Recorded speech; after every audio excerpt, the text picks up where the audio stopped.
ass, bitch, I'm on the rail. I wrap it, I bag it, I pack it for sale. Got feeling on speed out, I hit me to chill. I give it a thrill, I put it on film. Niggas facade get applaud, that ain't real. Come to my section and flex, we can tell. I gotta show it, she dipping them nails. I'm flipping my L's, I know they can tell. I did it too major, they hit me for favors. Been him since the cable was cut in the cradle. What's up, only right that I do it. Colossal until I'm a boss, so they want me to fail. Look, we prevail. Tell them to point out who said it, they run it. Bitch, I'm on your tail. Know that they talking, they telling them tales. Just know how to tell, that shit for the sale. Yeah. Hey, they talk like they got it, but they need to stop it. I'm leading with logic, my heartbeat is frosted. I seen it, got optics, I need it from Shawty. She mean with the top and it's obvious. They need him a target, I'm dodging their darts, make them reach for the stars. I'm jumping, I'm forcing the pun off the runs. I'm moving with caution, I'm saucing my nigga is nothing. From nothing to something they'll never be. Tycooning, I'm Jay with the thizzle face. I'm nothing my section has ever seen. Run the ice so I'm clutch, I don't need a screen. I'm Curry, I stitch it from 30 deep. Do the pin in the pad like a surgery. She been curving you just to flirt with me. Toolie tucked off, but the jewels out. I just in a home with a full mouth. I'm a rare breed when the moon out. I'ma stop playing by the rules now. I been ran plays, need a new route. Queen said she needs space in a new house. Mom told me that she pray for the kid every day. No wonder I'm getting paid for the tunes now. It down the ass, bitch, I'm on the rail. I wrap it, I bag it, I pack it for sale. Got feeling on speed out, I hit me to chill. I give it a thrill, I put it on. Niggas facade get applaud, that ain't real. Come to my section and flex, we can tell.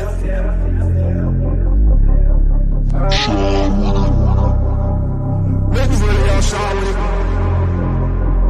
Roll along with it. Roll along with it.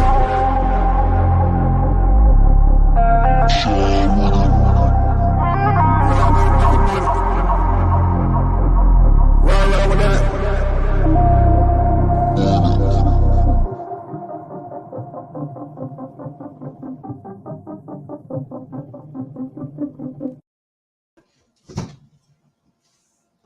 All right, everyone. Thank you for coming.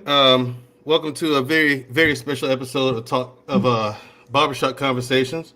Tonight's going to be different. This will not be hosted by. This will be hosted by me for a reason, and I'll explain that reason.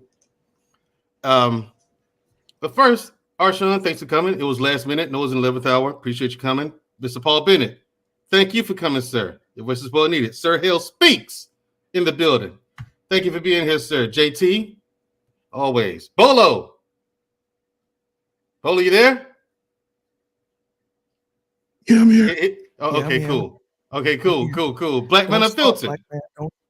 Black Man Unfiltered, how you doing? What's going on? Right? What's going on, brother? All right, we got two people who said they're going to be late today, but they will be here.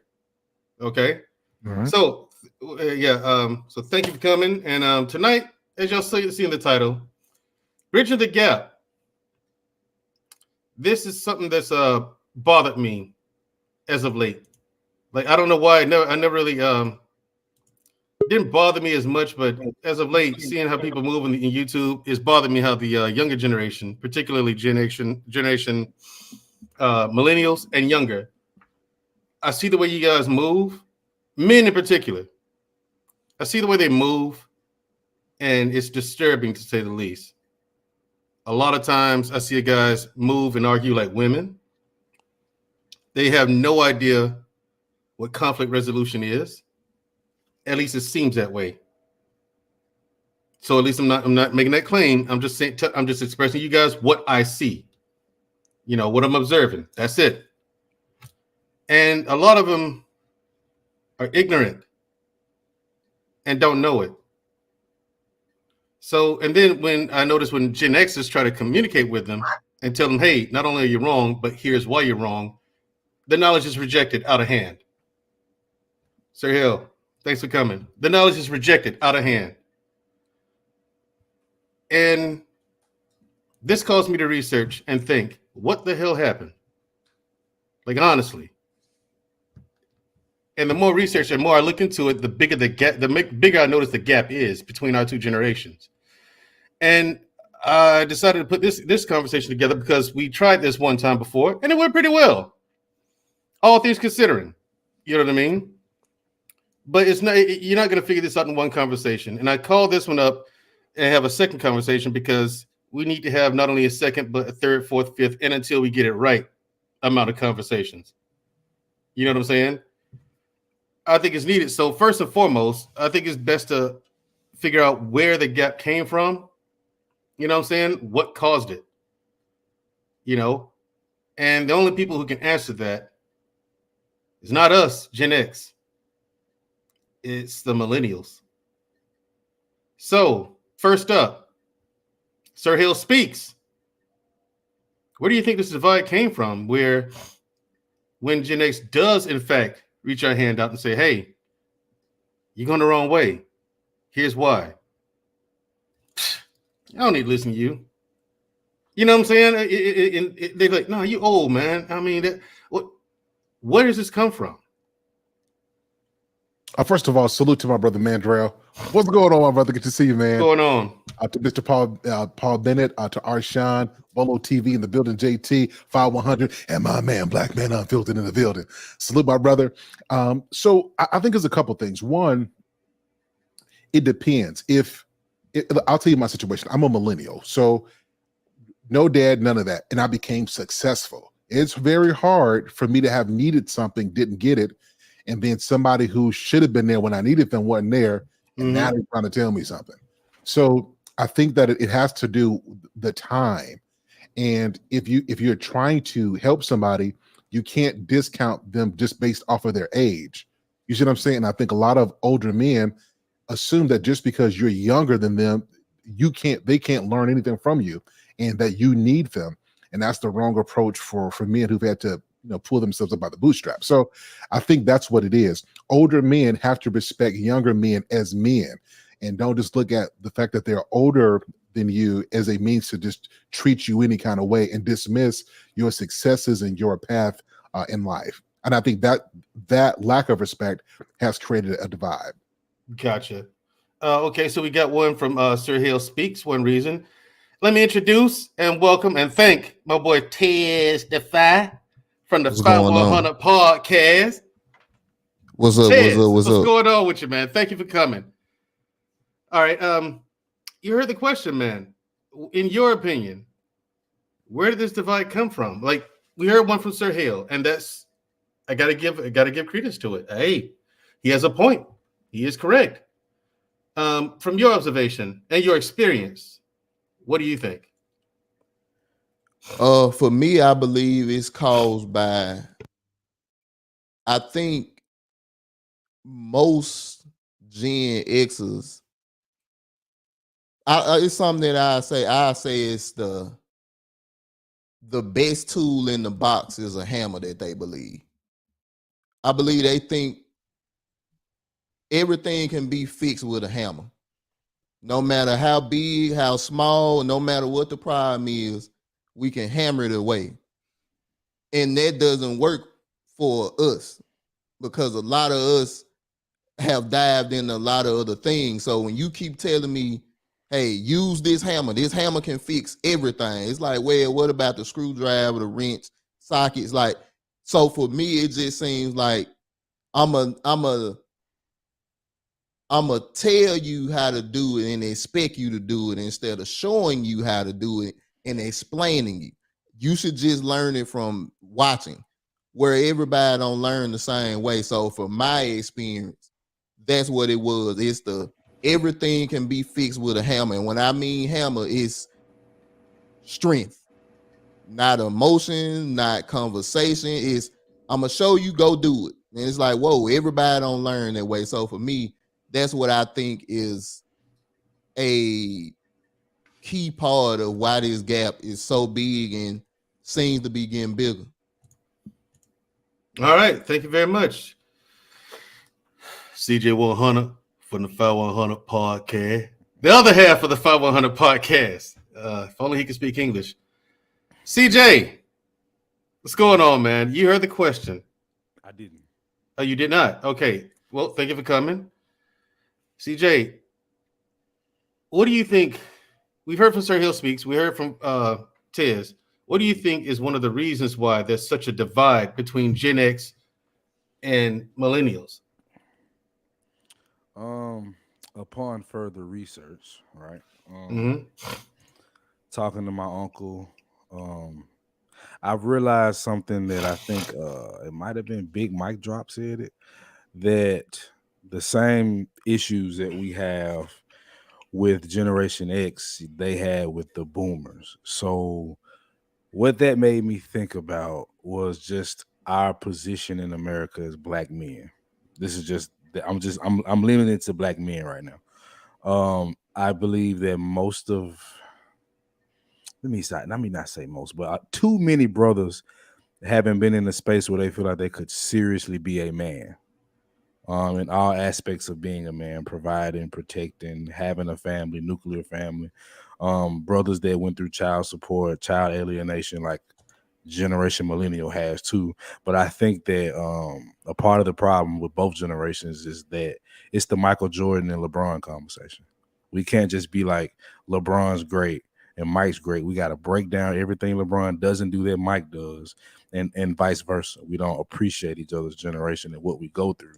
So I think the biggest part of my answer is that we lack the understanding of each other because most of us haven't been able to been fully functioning black men, and we think each other is the problem for the most part. Right. I got more to say, but I'll leave it at that. All right. How about that? CJ and I agree on something. Black Man Unfiltered from the Black Man Unfiltered Network. Black Man, are you there? Well, we'll get his answer when he comes back. It's about now. We heard you guys. I mean, I wish we could get Black Man's answer as well, but you're muted, brother. Yeah, I'm ready. Yeah, you heard the answer. You heard the question. Yeah. What do you, from your observation and your experience, man? What is what is another cause of this big gap between our two generations?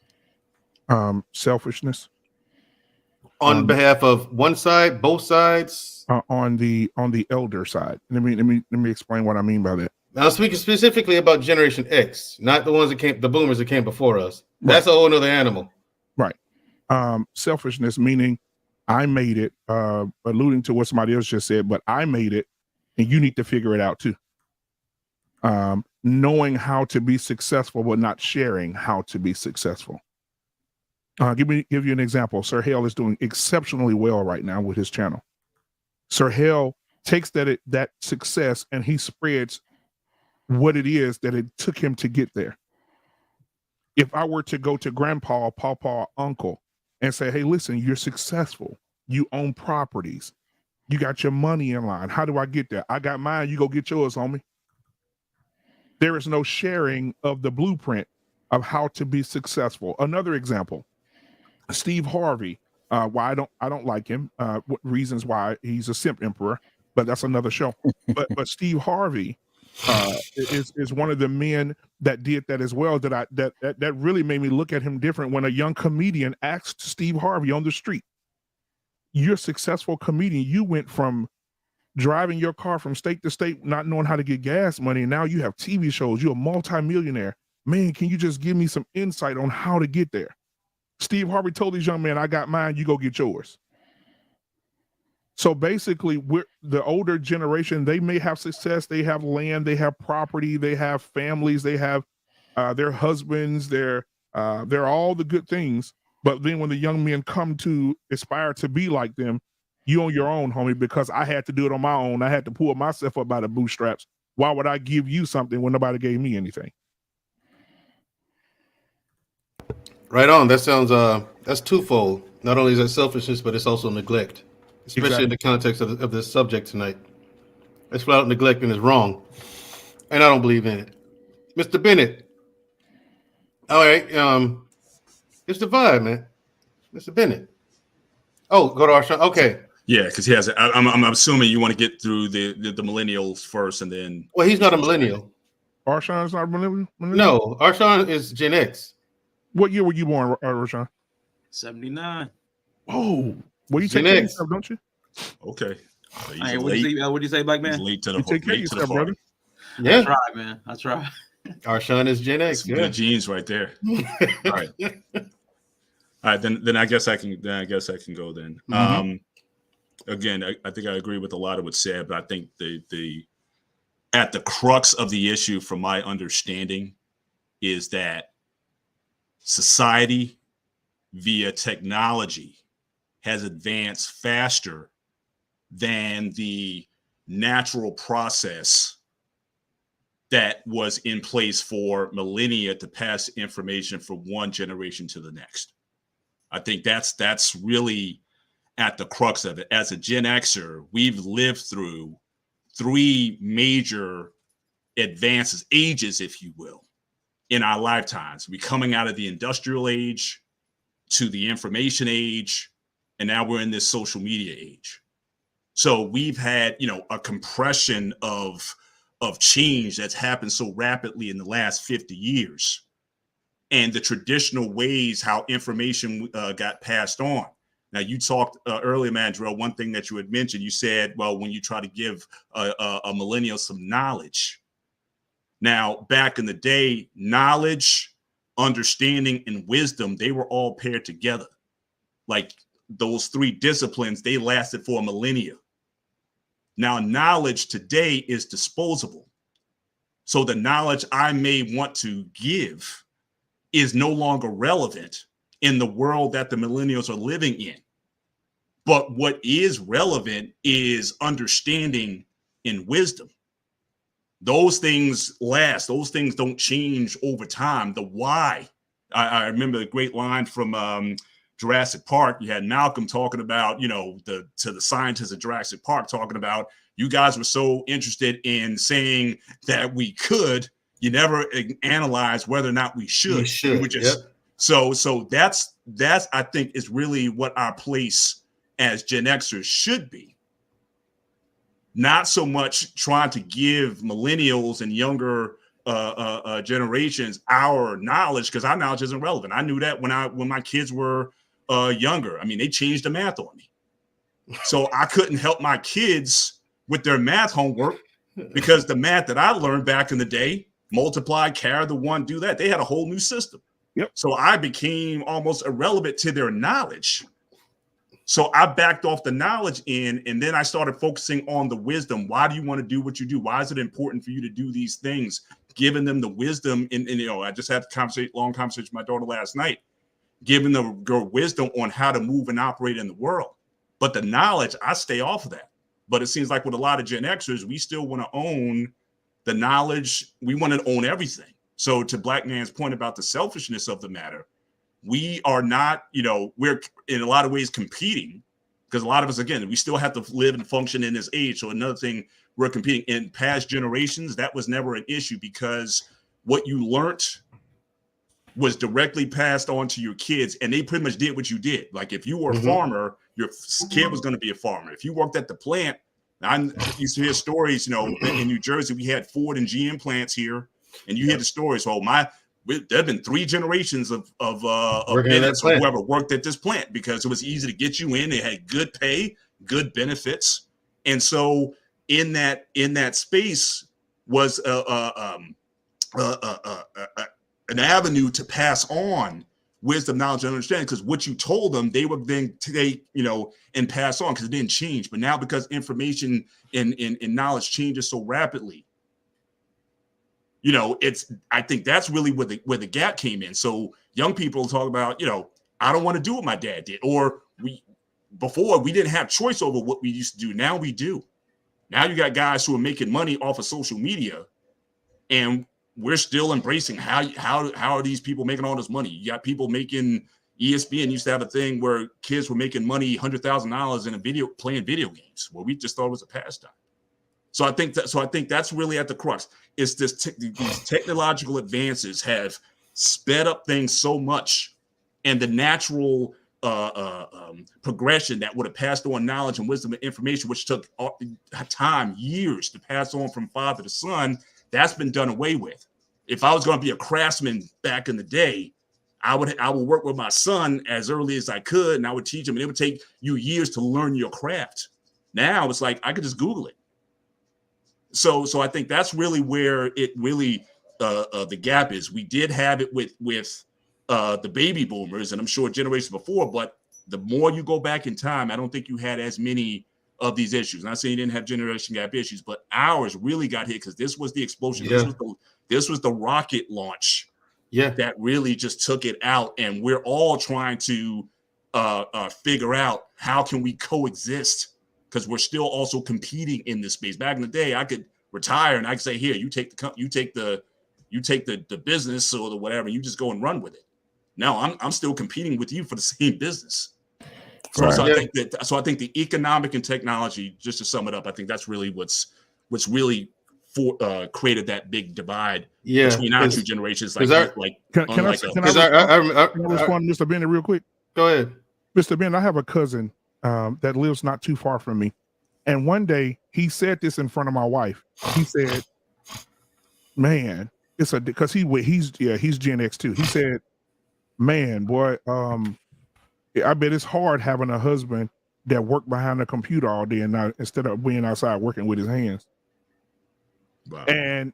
And so I kind of looked at him now out of respect for him. I didn't do what I wanted to do. So then I was like, okay. I say, well, how does that makes me less of a man? Man, you need to be outside working with your hands, bro. When we grew up, we was on the pipeline, we was digging ditches. I said, I'm making the same I'm making triple what you making, and you're still on the same job you've been on for 30 years. What are we talking about? And he had an accident in one of his trucks, and God bless him. I'm praying for him every day for his recovery. He hurt his back real bad, and him and his wife doesn't know anything about technology. Who do you think he called to fill out his paperwork to do his taxes? Absolutely. You cannot dismiss knowledge. He called me. Absolutely. He said, can you come help me with my taxes? Can you come help me fill out my paperwork? Can you come help me fill out my disability forms for my job? But you throw away the fact that I work behind a desk all day, but then when you need it, you acknowledge it. Absolutely. Yeah. That's the problem. Yeah. And I actually put in the something that Testify had said earlier. I put a link in the chat as well as the private chat, YouTube video. There was a GE commercial with the guy who just graduated. He was going to be working for GE. GE was known for this, manual labor type of company. Now it's advanced, and his father comes out and he gives him that hammer. When Testify was talking about the hammer, he comes out and he gives him his hammer like he's passing the torch on, and like the kid doesn't know what to do with it.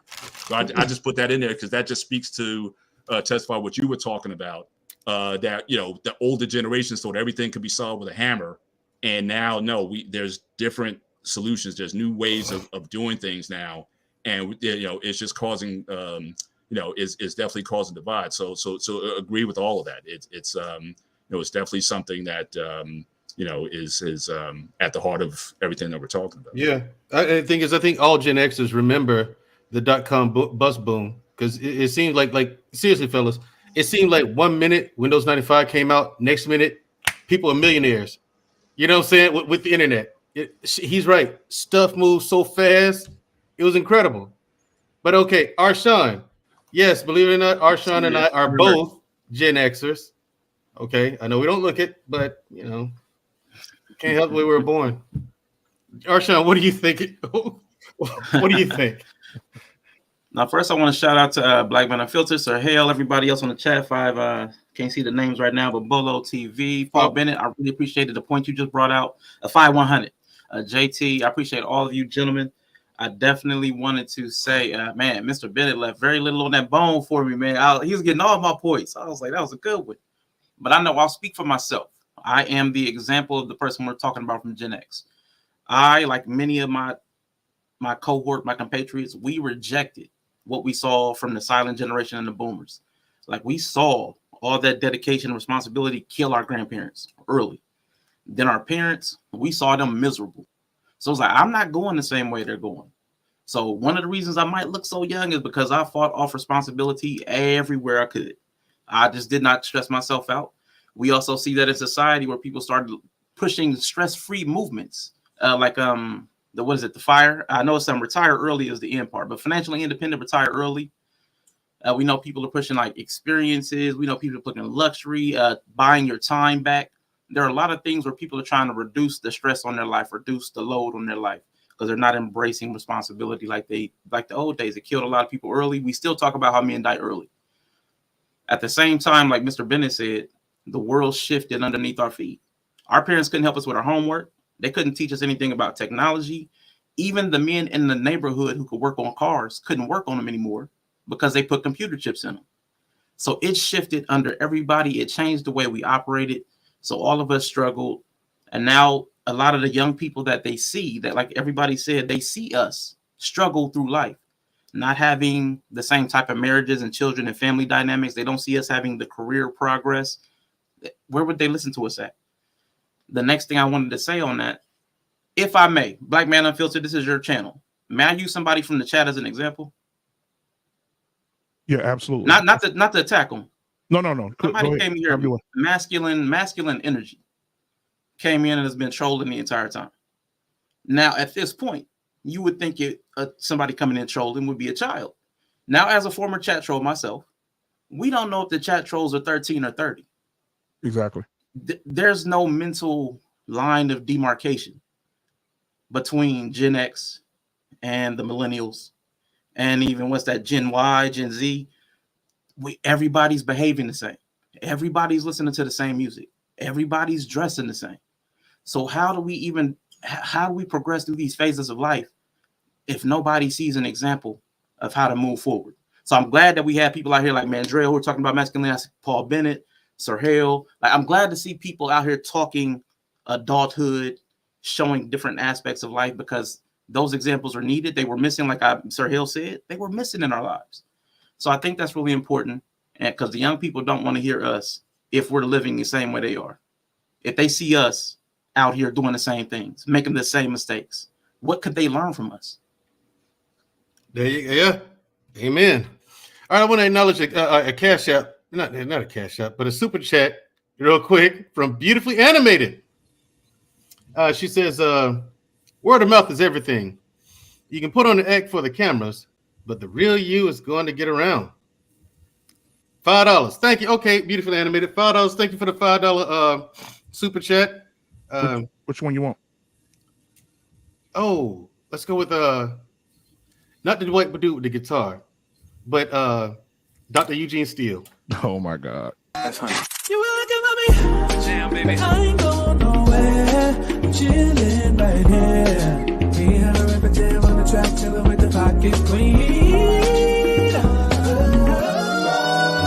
No, you weren't expecting this, so not like this. Nah.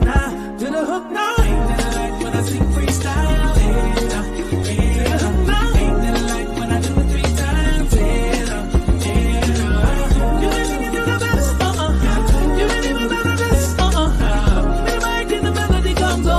Hold on, we can't let it go, no. Ooh, oh. Ain't that like when I do it 3 times?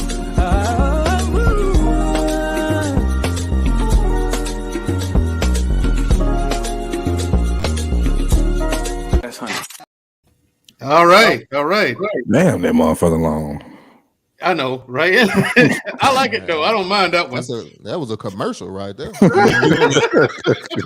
it like Dr. Steele with the beard. Doesn't he look like Dr. Steele? I'm telling you. All right, let's go on to my band. How you doing, Black Man? Bolo. You sound nothing like him, by the way. Do it, Black Man. Bolo. I'm ready. There you go, Bolo. What have you? Give us some of that New York wisdom, brother. I'm gonna get Black Man's voice, and I'm just gonna go all around YouTube making crank calls and all that stuff.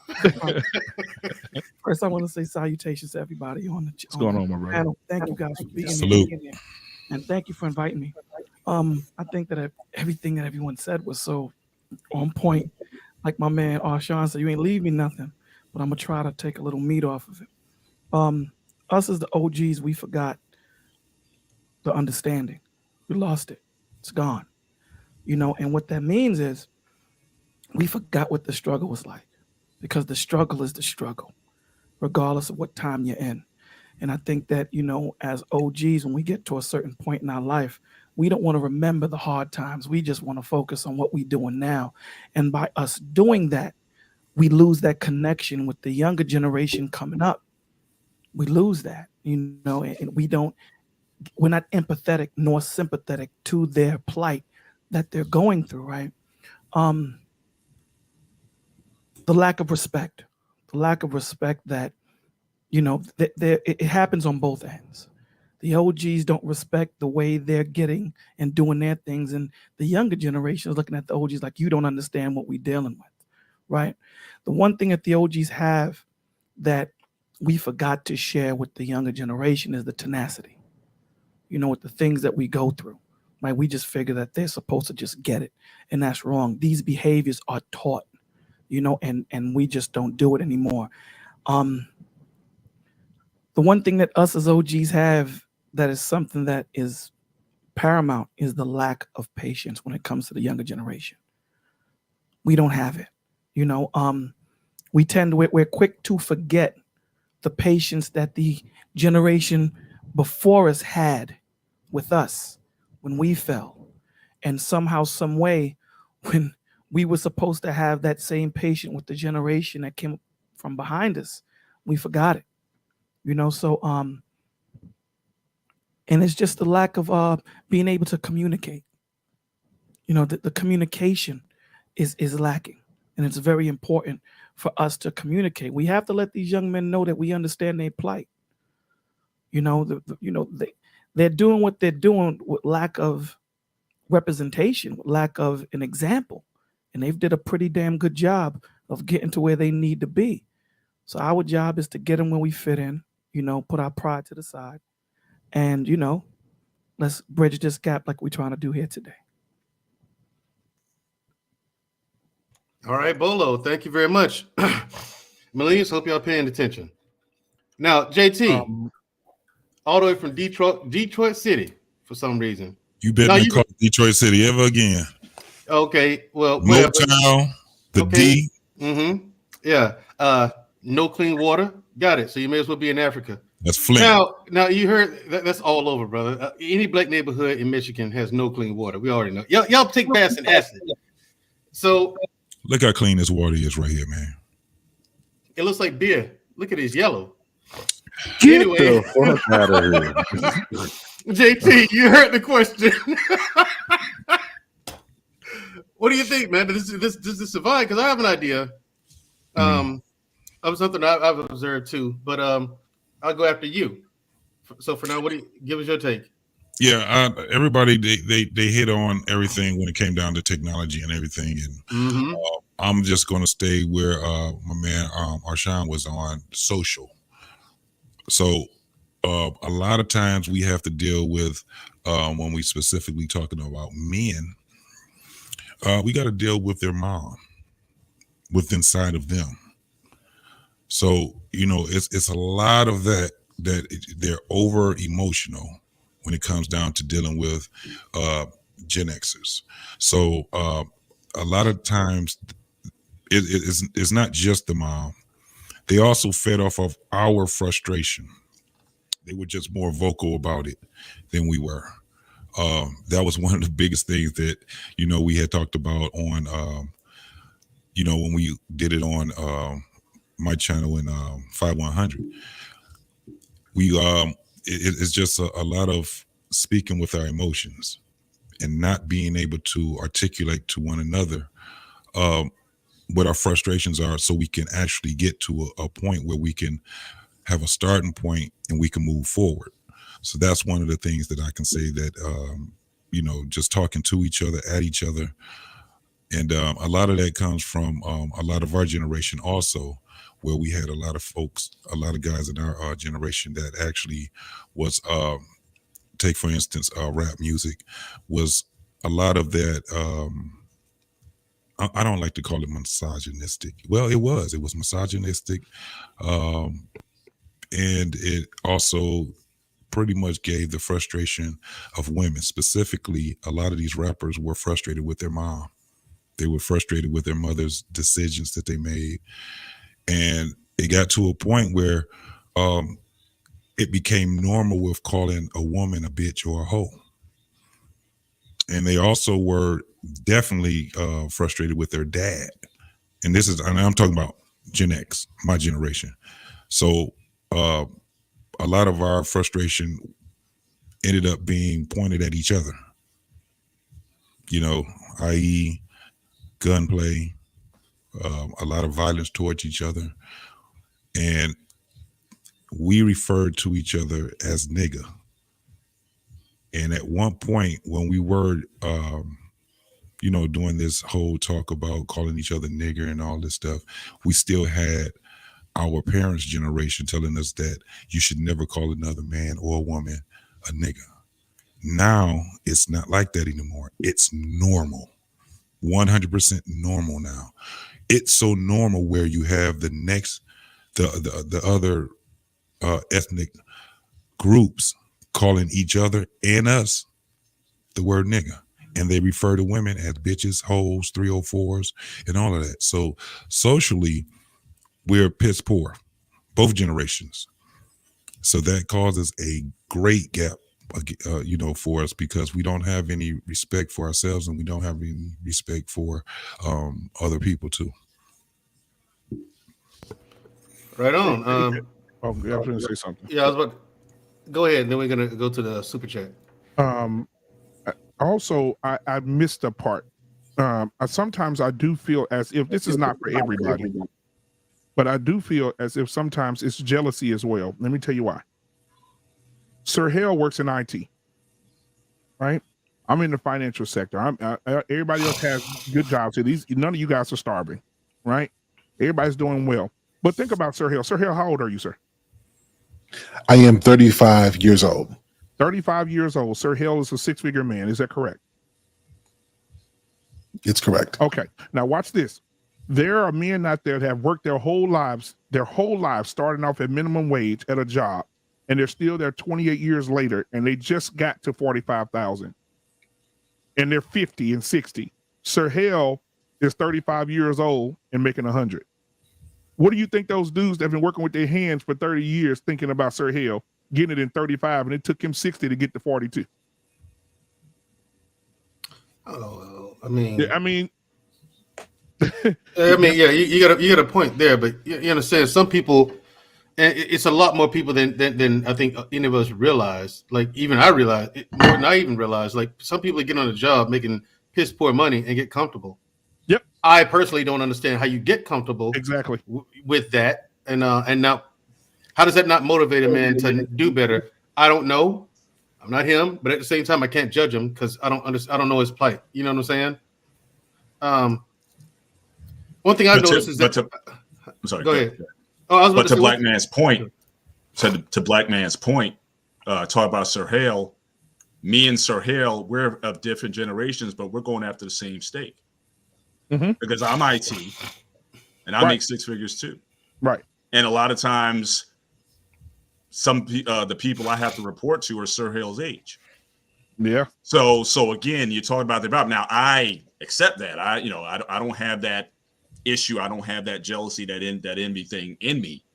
But when you're talking about generations competing within the same age, I mean, back in the day, like I said, you had our fathers, and grandpas dying at 50 because they were getting asbestos or the coal from the coal mines or whatever. Again, you weren't expected to live past 50 years old. Now we're in our 50s and we still going after the same thing. So, you were talking earlier about that jealousy or that is that competition at no other times, perhaps before then, where we were in competition with one another. But me and Sir Hale, we could arguably be in the same company trying to move up the ladder or whatever. And we're going after the same thing. That's a dynamic that previous generations didn't have to deal with. So I'm just saying, just adding to your point about the, where some of the hostility is coming from. A lot of this is competition that has been created by the very economies that we're living in. Like I said, the changes that have enabled people where it used to be you had your turn. It used to be the senior person got the nod. Now it's not so much about your experience, but it is about your knowledge, and it is about, your productivity. Again, the rules changed within our generation. And so we're having to deal with a lot of, well, how does he get the nod? I've been here longer than him, but they bring him in and he's got the senior VP role or the head of IT role. Why does he get it? So again, that's a dynamic that this environment that we in, the economy has created, that is fostered in a lot of ways. So again, a lot of the beefs that we're having with one another.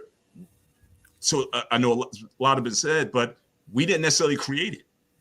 Exactly. It's been created. Yes. Now, manufactured. We got me and Sir Hale going at it trying to get the same thing.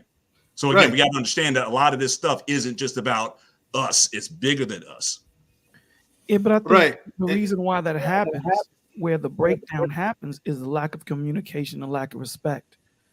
You know what I'm saying? Because even if I'm an older, older G and Sir Hale is, let's say, my boss, at the end of the day, if there's a respect that we have for one another, then we both go out there and get it.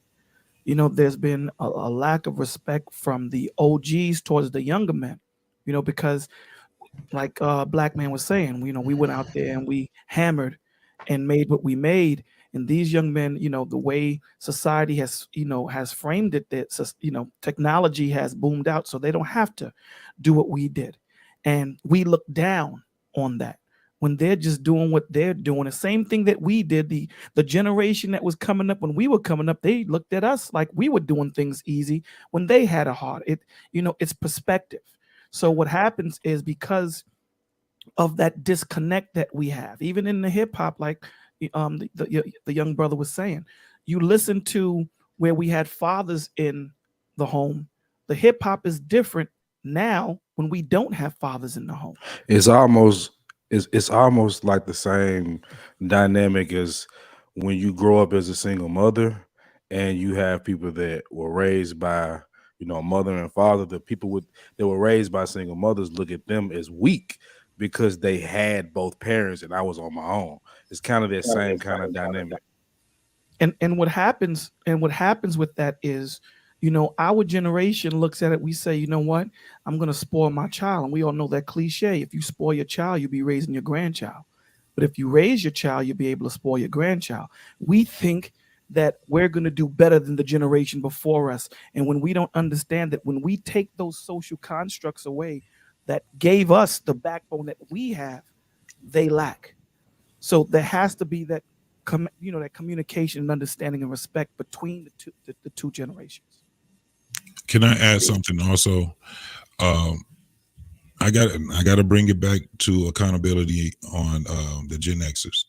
We made it glorified to be prisoners. We glorified dope dealing. We glorified being a thug. We called ourselves thugs. And so once it got down to the millennials, which is not too far away from us at all, it's basically, it's like it's a transition, right? Like when we got guys here that actually is only 2 years away from being, either a Gen X or a millennial. So I know, speaking personally, I was a military man when I got grown. I was military all the way until I was 30 years old.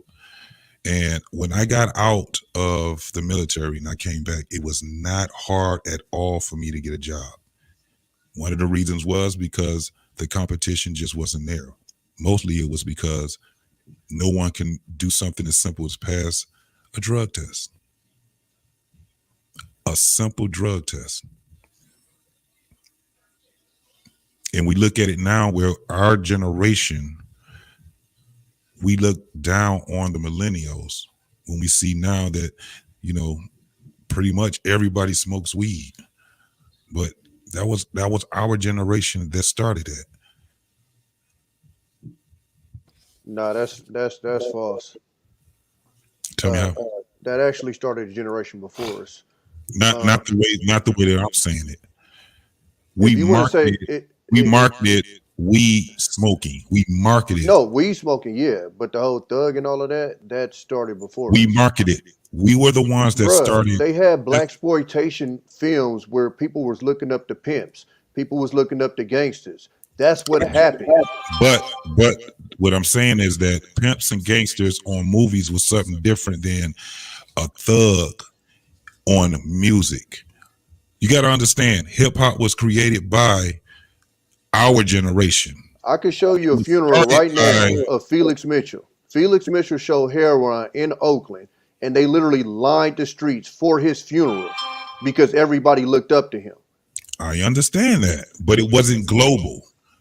The world looks at us as black folks as the mark. You got people acting like when you tell somebody that I'm acting like a black person, if they're acting like a man, they're talking like a thug. They're talking like gangster. One of the most influential rappers that was in the game was Snoop Dogg. Everybody wanted to be Snoop. Everybody did. We glorified it at a whole, like it was global. It's global with us. I understand only because the music went global. That's only because the music went global. Like hip hop has been the biggest genre of black music ever. And yeah, it's not black music anymore. But it's not black music. It's global music. And guess what? Everything that's out right now, if you listen to any rap song, every rap song is talking about making money, screwing females, and scamming. Which is fine, but you're talking about global. We're not talking about global. We're talking about what's affecting us here. And and that's what it is. It's generations. No, okay. But when I grew up, the generation before me was also looking up to street niggas. That's a fact. They was looking up to the pimps. They was looking up to the hustlers. They wanted the big. I didn't say that they wasn't. What I'm saying is that wasn't such a big problem than it was in the generation that I came up with. It was the start of the problem. Listen what I'm saying, brother. Everything was not the way that it was when let me tell you, I just go to 1988.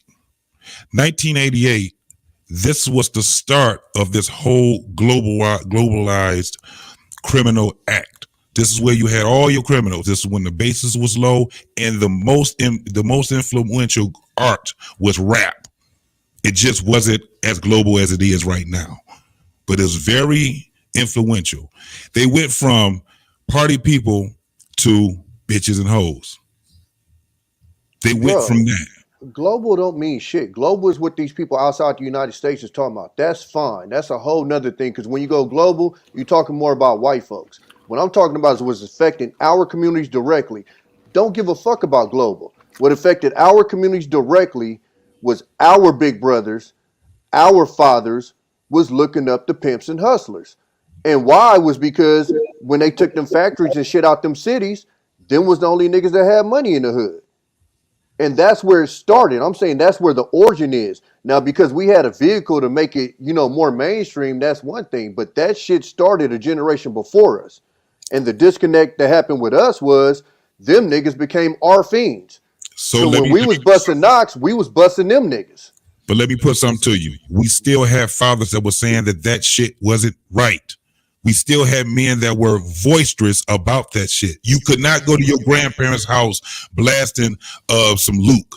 You couldn't go to your grandparents' house blasting NWA. You couldn't go over there to your parents' house and do it. Now you have your parents doing it in front of the kids. The parents are doing it now. Yeah, but I think the disconnect right now between you two is he's not saying that it was as global as is what he's saying is it started with our generation. He's absolutely right.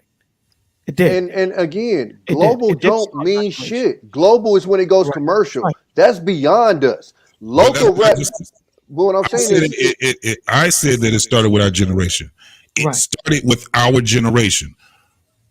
Okay, so that's the domino effect there. That's the reason why I brought that up. That's the domino effect. That's why I said by the time we came of age, we was busting y'all niggas. Y'all was our knocks. We wasn't busting 17 to 18-year-olds. We was busting 35-year-olds, 40-year-olds. You remember when it first started, motherfuckers that was on crack actually had jobs still. They was functioning. Oh, you agreeing with me, but not knowing that you agree with me. No. I understand. My generation is Gen X. I'm not a baby boomer. My generation is Gen X. I'm 50. What I'm saying is that it started with my generation. I said that. That's what I was just saying. Yeah, because y'all are really on the same road. We just agreed. Y'all on the same street. Absolutely. But what I'm saying is, you can't knock the generation that came after yours when y'all basically introduced us into that shit. No, we're not knocking them. I'm saying I'm putting it on my generation. I'm saying my generation started it. Yeah, so he's saying it's our generation's fault. He ain't knocking millennials. So what I've heard so far from every Gen Xer is, hey, most of this shit is our fault, and I agree with that largely. However, we are not completely to blame because, like Mr. Bennett said, he fleshed out a lot of what I was gonna say, and is that the rules changed on us. Like we were following the instructions, following the recipe to success that we were told. All of a sudden, boom, the way the world worked changed. Everybody going to college so they can get a good job and get a degree. All of a sudden, them degrees you got in telecommunications and whatever else don't mean shit. They're worthless. You know what I'm saying? I mean, like there were a degree in psychology, nothing. You might as well got a degree in air.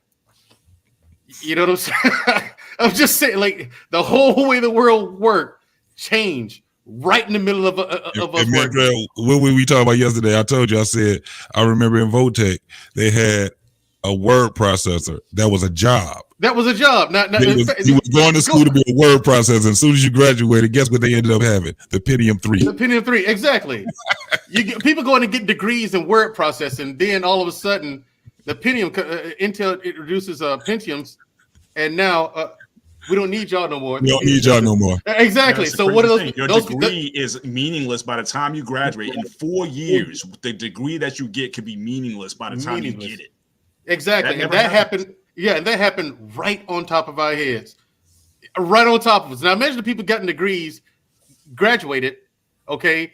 The degree don't mean nothing no more. They have to start all the way back over. But that goes in Mandrell, like goes into what Black Man was saying. You know what I'm saying? That starts all the way back. So for what I was saying, Bolo, is that it goes into what Black Man was saying. Yeah, that you're looking at these younger guys like Sir Hale and Black Man, where they're able to pivot faster to do what they need to do. And we got that mindset where we're only looking in one direction when these guys are multifaceted.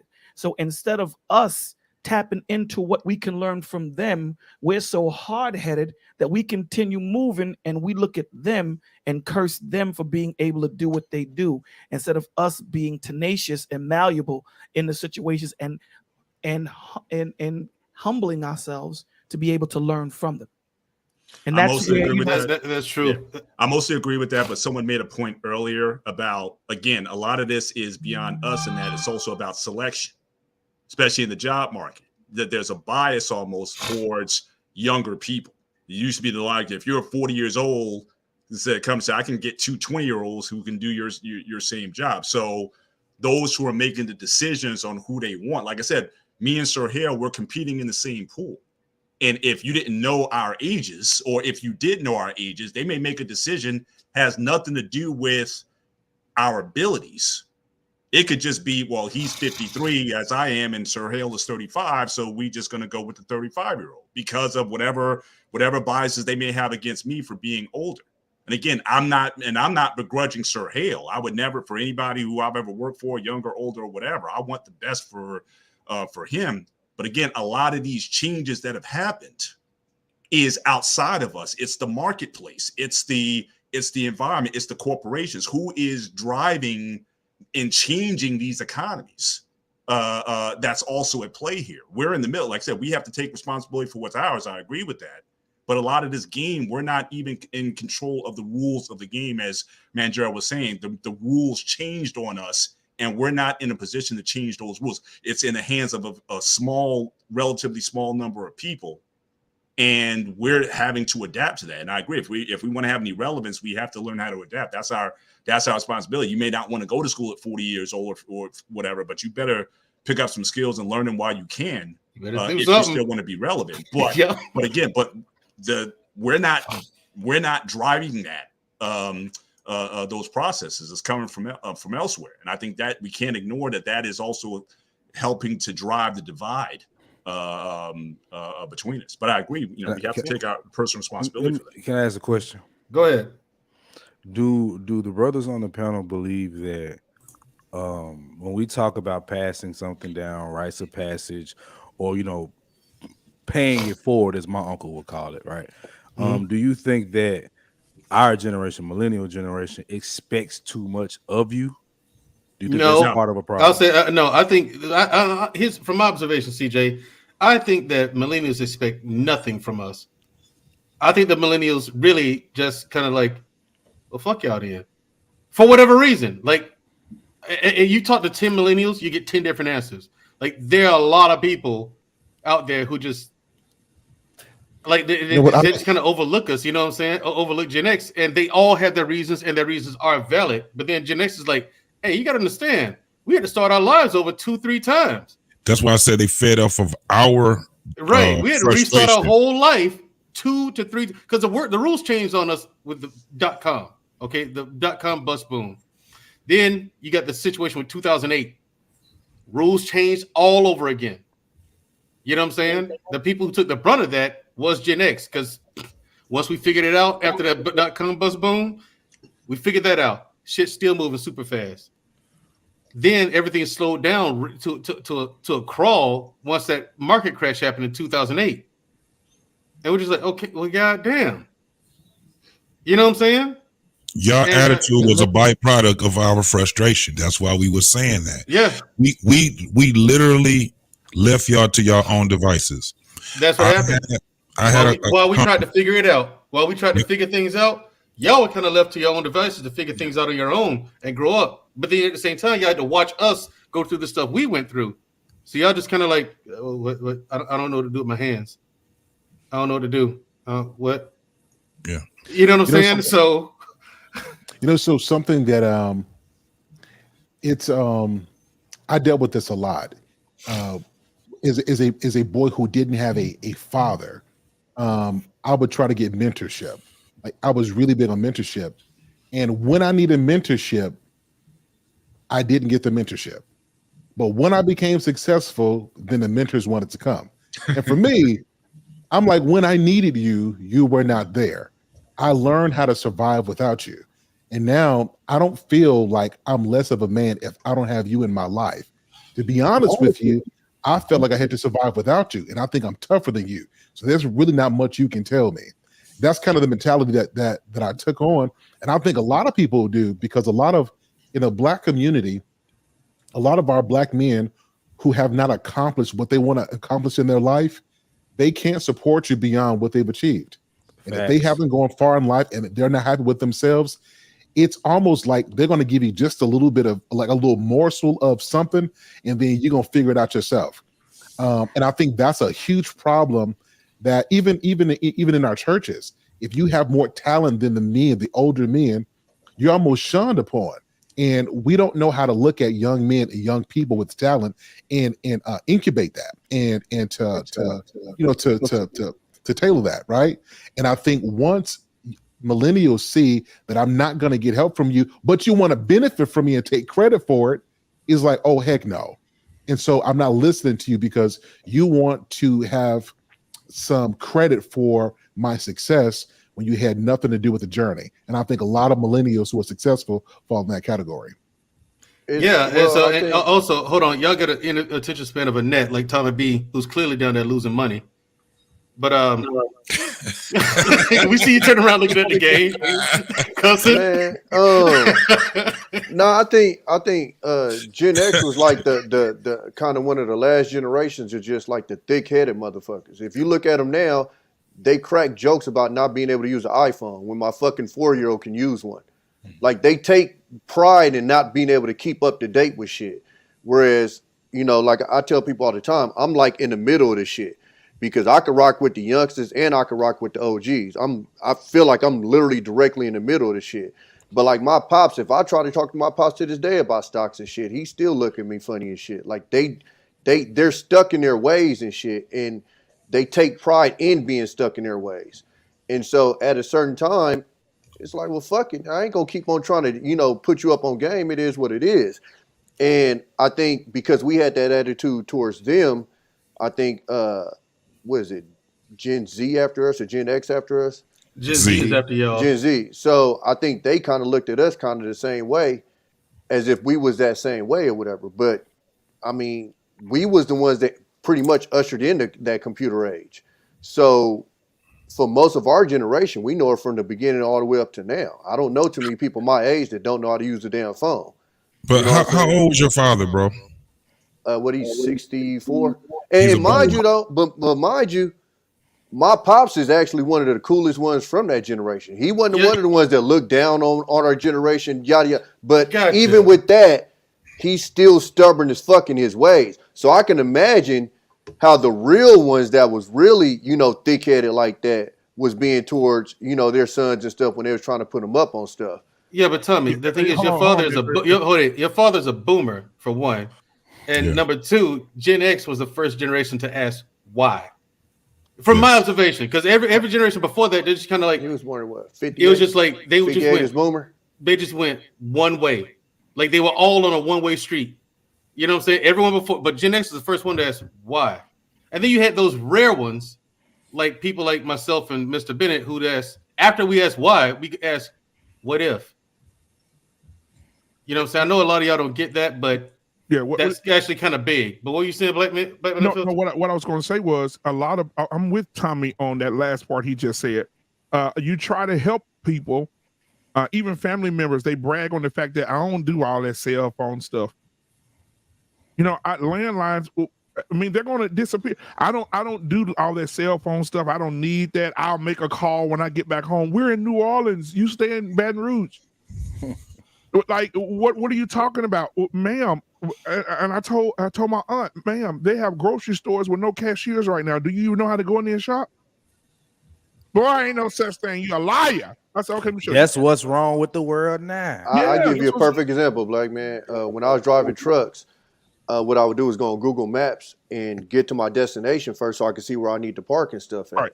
And so the OG truck, y'all and that damn GPS, yada, yada, yada, until I showed them what I could do. And it's, hey, could you look this up for me? Oh, motherfucker, now you want to holler. You feel me? Like, I done already been there before I got there. You know what I'm saying? That map ain't going to show you that. You feel me?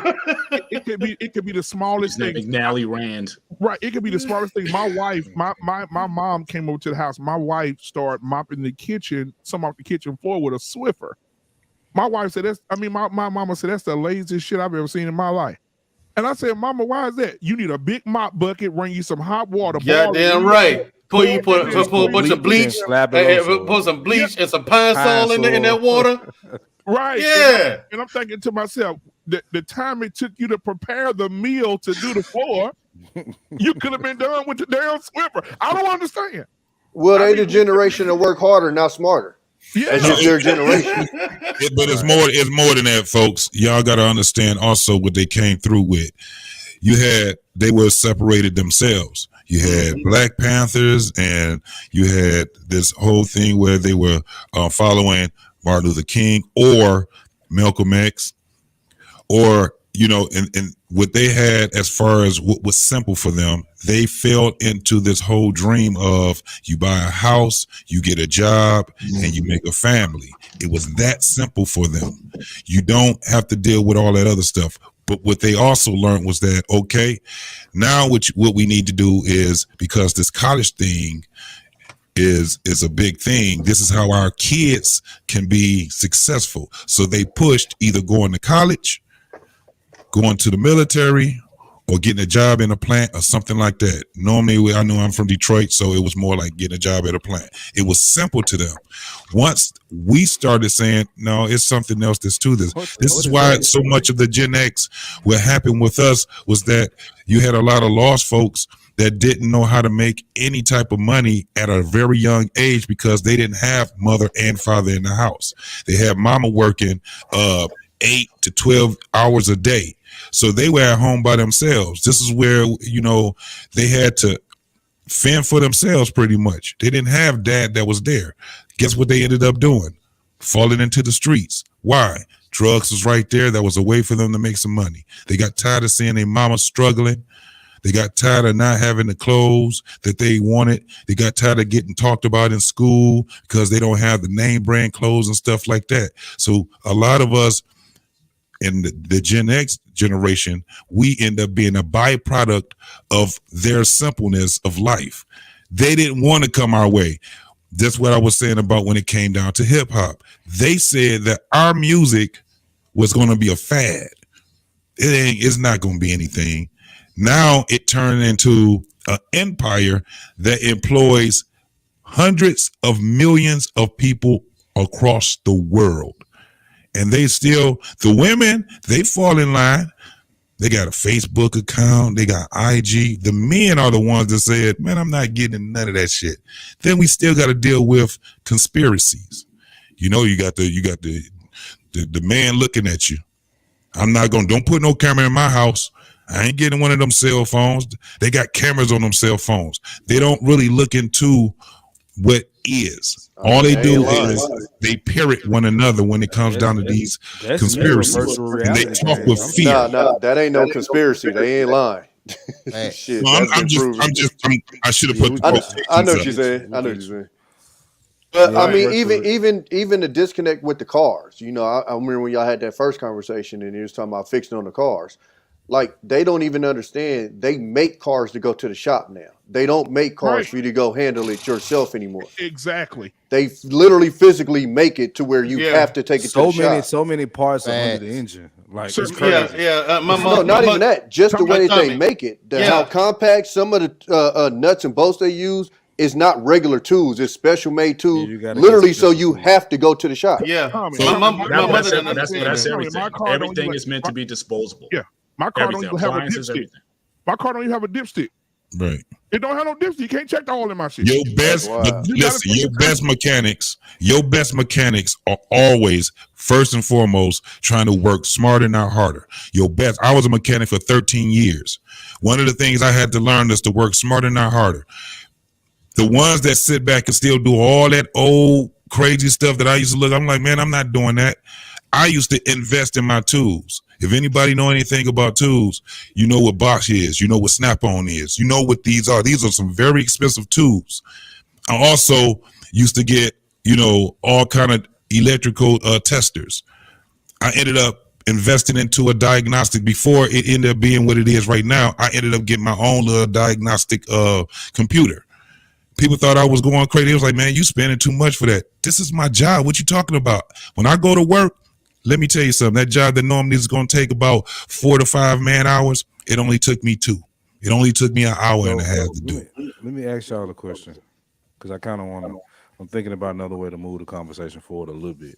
So I was about to do that, CJ, but go ahead. Go ahead. No, you got it. Go ahead. I was waiting on it. Go ahead. All right. So we've heard from both generations. Okay. From my observation, millennials seem to have a chip on their shoulders. And for the most part, rightfully so. You know what I'm saying? You're pissed off. Again, you have your reasons, rightfully so. I can't say you're wrong. Mm-hmm. All right, now that you have a panel of Gen Xers sitting here now trying to get understanding, because I believe that the first thing we need to do before we can fix anything is understand it. If we understand it, we can fix it. We can work with it, right? So from y'all, you have a panel full of Gen Xers here with our hands out. Hey, we hear you. We see you. We're here for you. How do we work this out? What would you guys recommend as far as give us at least one? If you give us at least one way to fix it or bridge the gap. I mean, I got a question. I got but yeah, that's my question. But go ahead, CJ. I'll answer that. But go ahead, CJ. Like I got a question. Like my thought is, what is Generation X's? And I know y'all might not have the issue, but what is your biggest issue with millennials? If you could point out one big thing, what would it be? So what year millennials start? 80. Okay, because this is weird. Because it's 81, I think, right? 81 to what? 81 to 96. 97. Yeah, see, that's what's weird though. Cause see, like, I'm 82. We different than them niggas. Like, it just is what it is. That's why I say I'm kind of in the middle, because like where I was born at, like I had a pager, I had a landline. Like I lived that life. We had regular cable where you didn't have 5,000 channels. Like, so I lived that life, and then also was ushered into this new life. But like my 2 youngest brothers, 89 and 93, them niggas is different than us. Like, they different than us. You know what I'm saying? These niggas didn't give a fuck about going to prom. Like, just, exactly, it wasn't a big thing to them. Exactly. So even within our generation, it's a divide, because. But I think I agree. But I think the technology again. I think there's a reason for that. Yeah, things were advancing really freaking fast, and that's why even in your generation there's such a difference. But we kept up with that shit. It's not like that left us behind. Like, I had a computer in the crib when it was that little box Apple.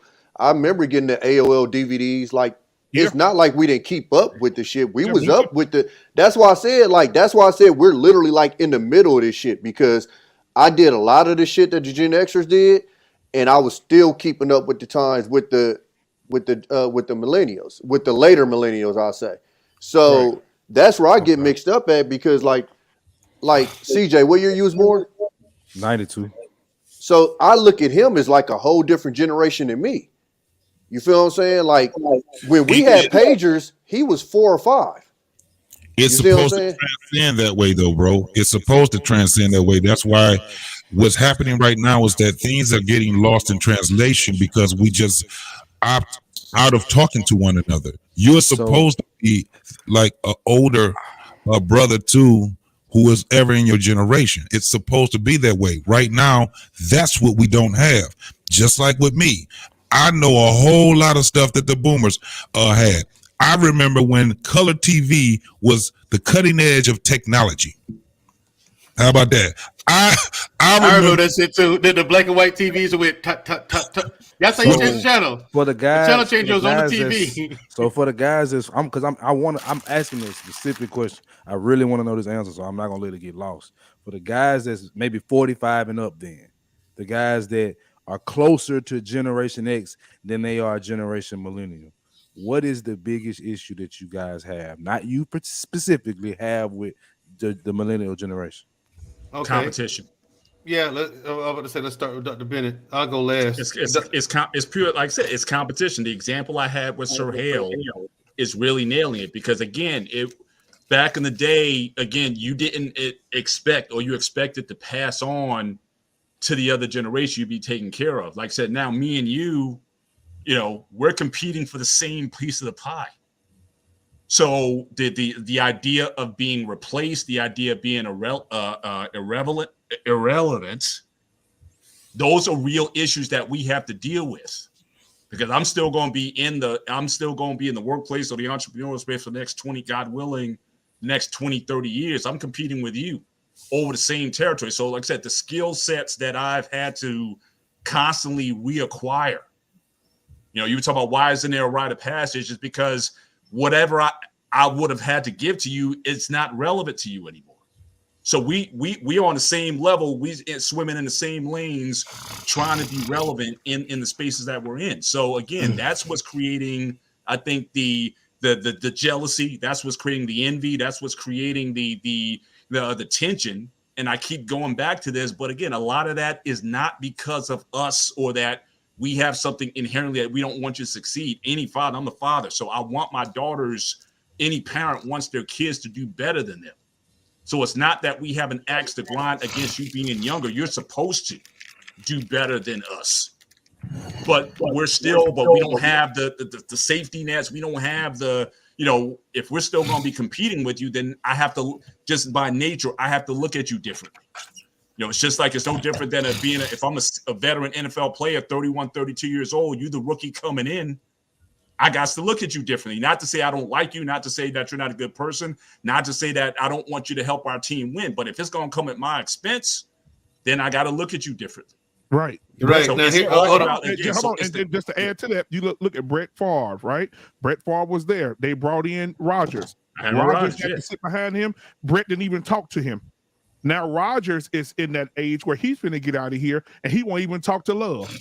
You see what I'm saying? Yeah, so you see the age difference where they don't even listen. I don't want them to do with you. We don't talk. I mean, they say Brett Favre didn't talk to him the entire time he was the backup. And you also have to keep You also have to keep in mind, again, we're competing longer. Right. Because again, back then, again, you didn't have quarterbacks playing 45. At 38, 39, 40, 45 years old. Right. So again, we're competing we're competing in these same spaces. It wasn't, the NFL, it was not meant to be an old person's game, but with health, with technology, we're living longer, not just living longer, but having our mental capacities in these spaces. So again, we've created, the world has created this bottleneck where you got everybody again wanting the same ground. I keep going back to that, but I think that's really where it is. So again, I just want to take away. I don't think it should be between us. Can I answer that question a little differently? Yeah, I was about to go Bolo next, because Bolo, I know your time is limited. You got to go in a little bit, but yeah, I'll answer that question a little differently. I think what the biggest issue that I have with the younger generation is learning to forgive the OGs, so that we can bridge that gap and come together and mend our hurts between the both of us and together move forward.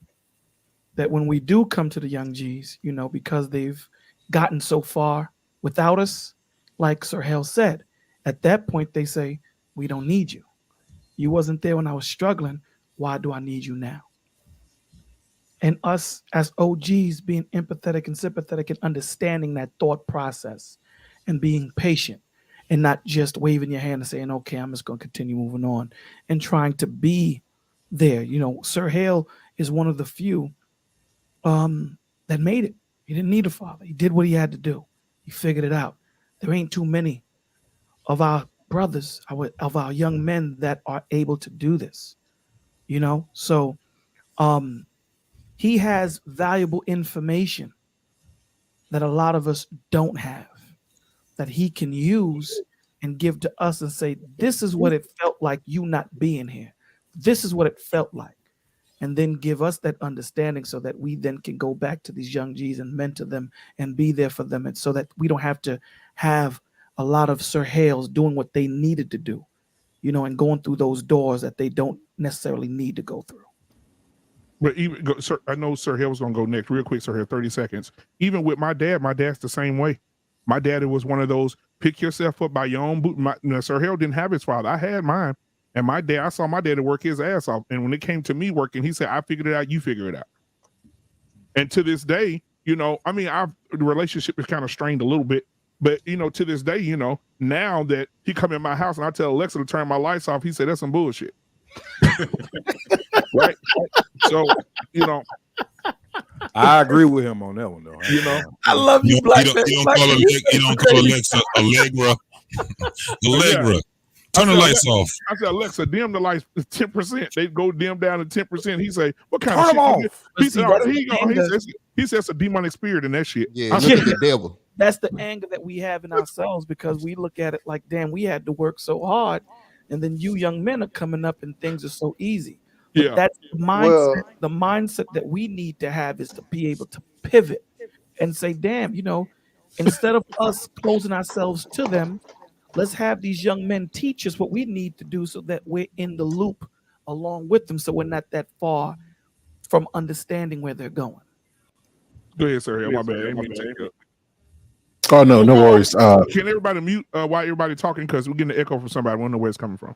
We're going to assassinate him in a minute. But Tommy. I'm being on mute. It didn't happen to Tommy Kane.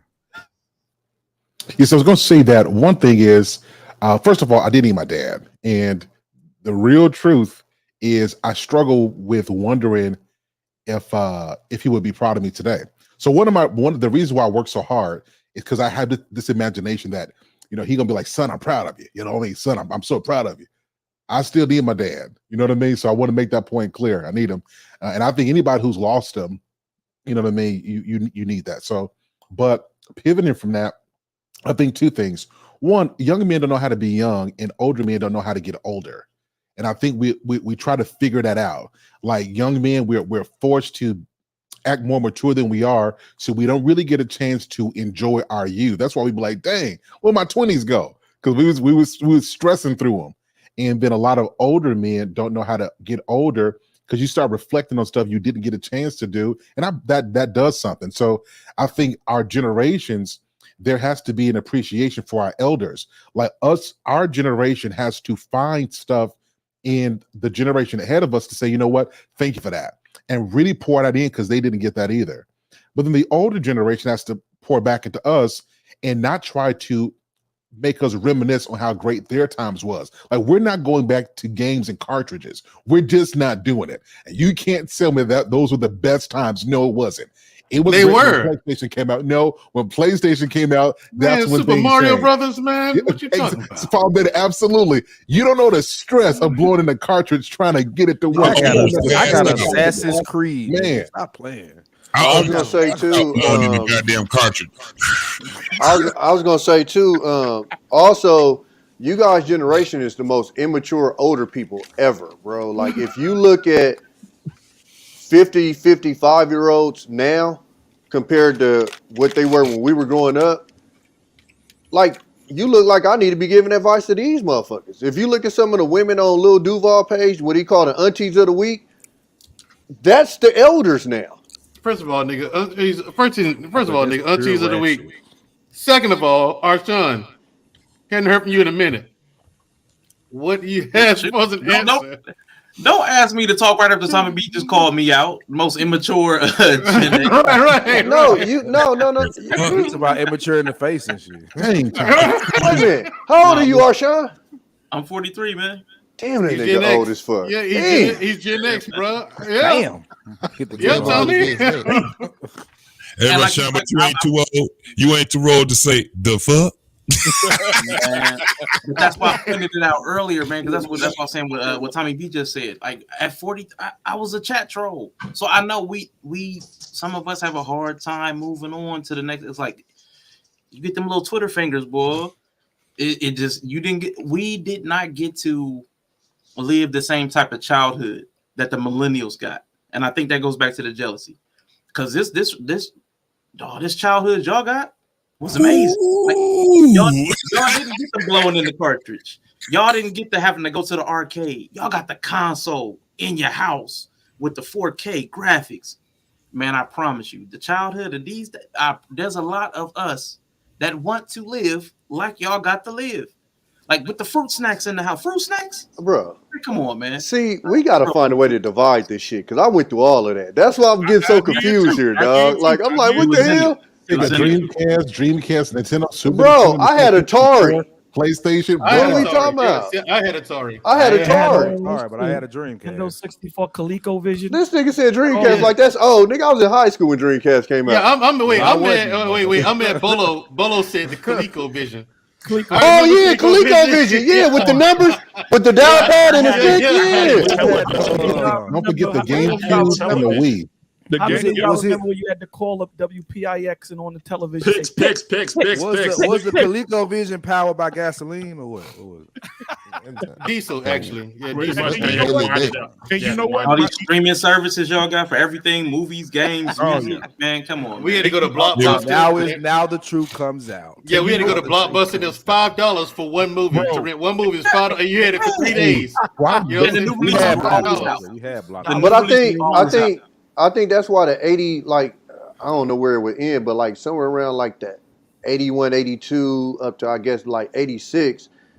I think that's why we kind of get along with both sides is because we went through the struggles of the Gen Xers, and we also grew up with the latter part of the millennials. You know what I'm saying? Because see, Tommy, that's one of the reasons why I brought you here. Yeah. You are that in between. Yeah, Me too. You know what I'm saying? Yeah. So 83 right here, 82. Tommy. You get a chance to, like I said, you grew up with millennials. Yeah. But you get to experience and see a lot of the things that Gen X went through. Well, I grew up with both because like my older brother's 4 years older than me, so technically he's Gen X. So we was doing the same shit.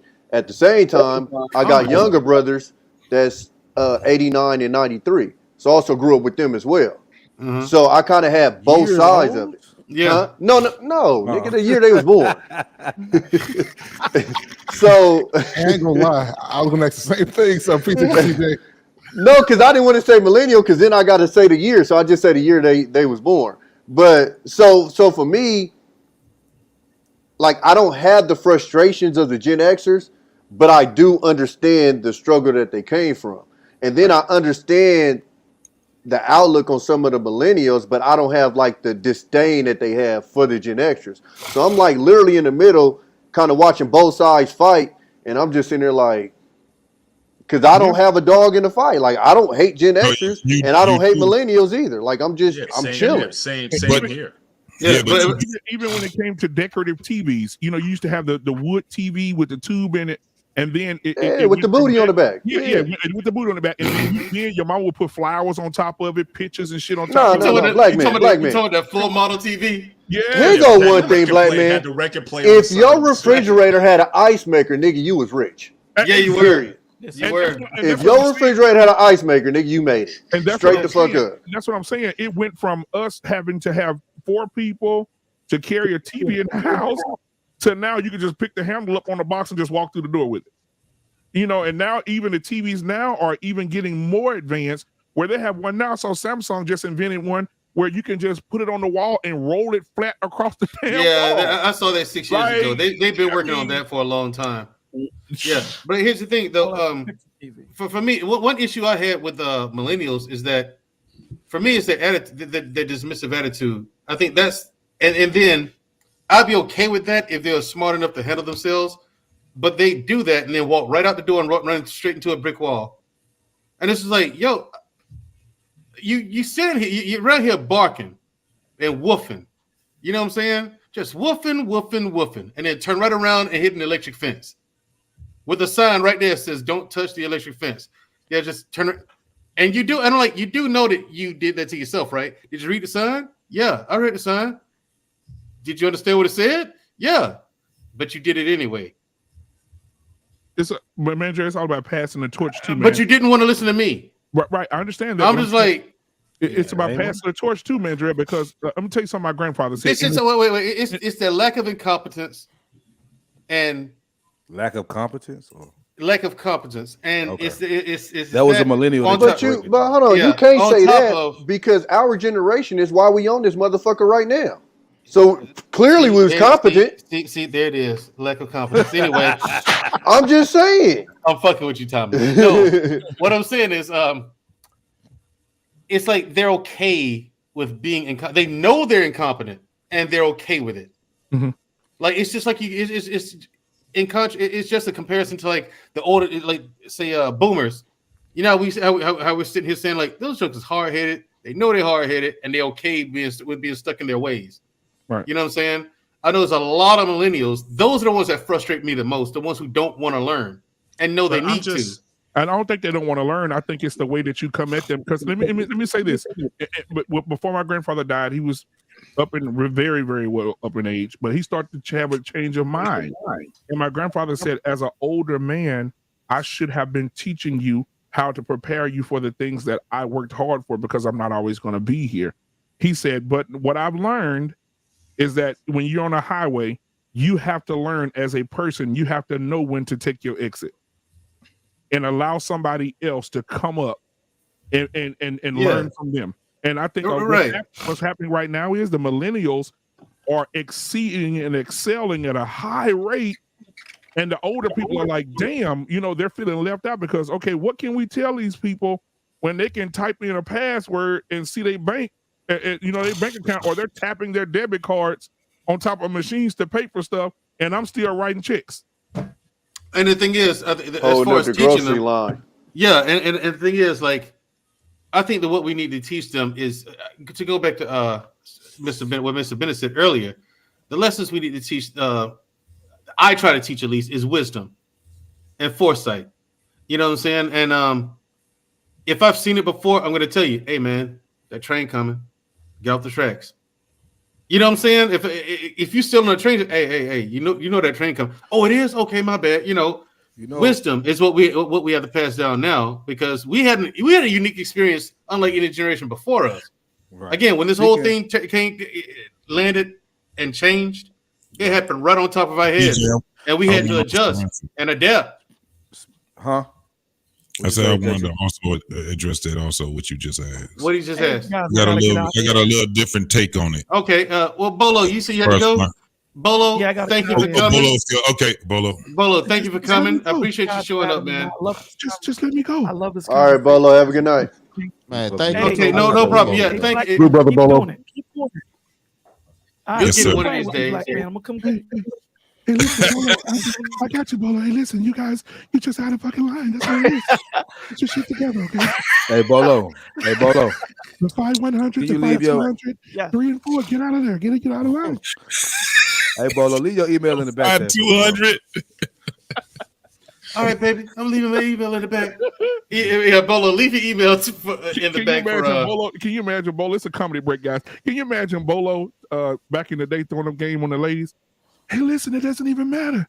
It don't matter. Listen, it doesn't matter if you got grandma draws on or not.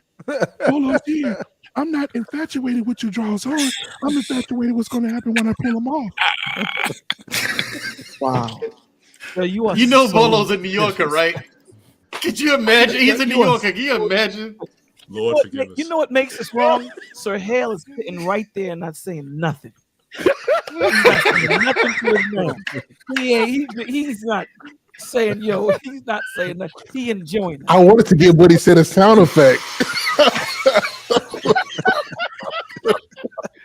Guys, have a blessed night, man. All right, Bolo. Thank you very much. I really am grateful for this. Thank you. Oh my God. Bolo TV for everybody. I wanted to address that also with my man CJ was saying. One of our biggest gripes with you guys is that you don't give a fuck about what came before you. That's one of the biggest issues. And I think Mandrell did hit on it and said it, that a lot of you guys are very dismissive when it comes down to understanding what it is that you need. And this is the thing. The reason why I say that is because that's how you know how you're supposed to change. That's how you know that you're supposed to change what's going on, by looking and observing what our mistakes was that came before y'all. The craziest thing is that the oldest millennial is only 2 years younger or 1 year younger than the youngest Gen X. It's a smooth transition that it should be, but it's not. And one of the reasons why, and this is why one of the things that makes this very important for us to have the conversation on is because we got them Z's, brother, they're way worse than y'all. And we need to get this shit, like right now, we need to put a hammer on this shit. Because what y'all got to deal with, bro. Right. I know we laugh a lot, but that it is real, bro. I got kids, bro. They don't want to hear nothing we got to say. Oh my God. If so, they would have came. They already would have been here. But I'm gonna end that right quick because I got my partner here outside. He about to come on in too. All right, Chaz, go ahead, brother. So I wanted to bring this up, and Mandrell said this. And I'm gonna make this clear. Like, honestly, bro, part of me didn't want to have this conversation tonight. And it's not because I don't want stuff to change. It's because I have to see the change. And what I'm about to do right now ain't gonna be a shot at nobody, but I want to call this out. If I'm supposed to be looking up to the older generation, they're supposed to be examples in their actions, correct? Mm-hmm. Not what they say, what their actions. Right. I'm going to do what we men, and I'm going to make this very clear. I don't mean no disrespect. But, Mandrell, I remember when we had our little thing that happened on that episode, and I had to call you and Black Man out. And you told me, bro, I respect you for doing it. And I felt respected. But one of the things that I noticed is when you tell me change is coming, I have to see the change in order to respect it. When I don't see the change coming from X to millennial, that's when I'm like, should I really be listening to somebody that tells me what I should be doing but aren't doing it? If you know you overtalk people, don't keep apologizing for overtalking. Just don't do it. So when I see somebody older than me constantly repeating the same cycle, why should I listen to that person when they're doing what they're telling me not to do? That is the problem that I have, especially when we have these conversations. You have to be the example. You can't complain about me and I watch you do what you just complained about me not doing. That is the issue. You can't say you're ignorant or you're too emotional. And I watch you on a panel get emotional and won't let other people talk. So me as a millennial, when I see that, why should I respect it or follow it? I have the answer. If you ever talk to a smoker and ask them for a cigarette, and they never give you a cigarette, even because they know you're not a smoker. No, it's because I'm telling you. The thing is, I'm telling you, $5. well, motherfuckers $8, it's $12 a pack nowadays. But before Cadillacs, that, nigga, come on. yeah, but before that, what I'm saying is, I don't. Even though this may be a habit for me that I'm working on, a bad habit, I don't want you to develop the same bad habit that I do. I want you to be better. You know what I'm saying? And if you're looking at me behave, you know what I'm saying? You'll also, if you pay attention, you also notice that has become a less and less and less an issue. If I'm really working on it, you know what I'm saying? If that person's really working on it, it'll start becoming less and less and less of an issue. So pay attention to the growth as well. You'll see it because old habits are hard to die off. They're hard to get rid of. You know, people can get rid of heroin, but they can't give cigarettes up. That's true. It's easier to give up heroin than cigarettes. So what I'm saying is some habits are harder to get rid of than others. You know what I'm saying? And sitting here, not cutting off is something I've been working on, consciously working on it. That's how I know I'm working on it. But yeah, that's the whole thing. Why you should still listen, because that person might be absolutely stellar at 5 or 6 different areas. What I don't want you to do is throw the baby out with the bathwater. Well, just because this person still keeps doing this one thing I really don't like about him, I'm just going to dismiss the whole thing. Whereas you can learn 5 or 6 extraordinary skills from that same person and just acknowledge that, okay, this person has that bad habit. It ain't life-changing, world-breaking habit. He ain't hurt nobody. So I listen to him and keep him in check and on the up and up.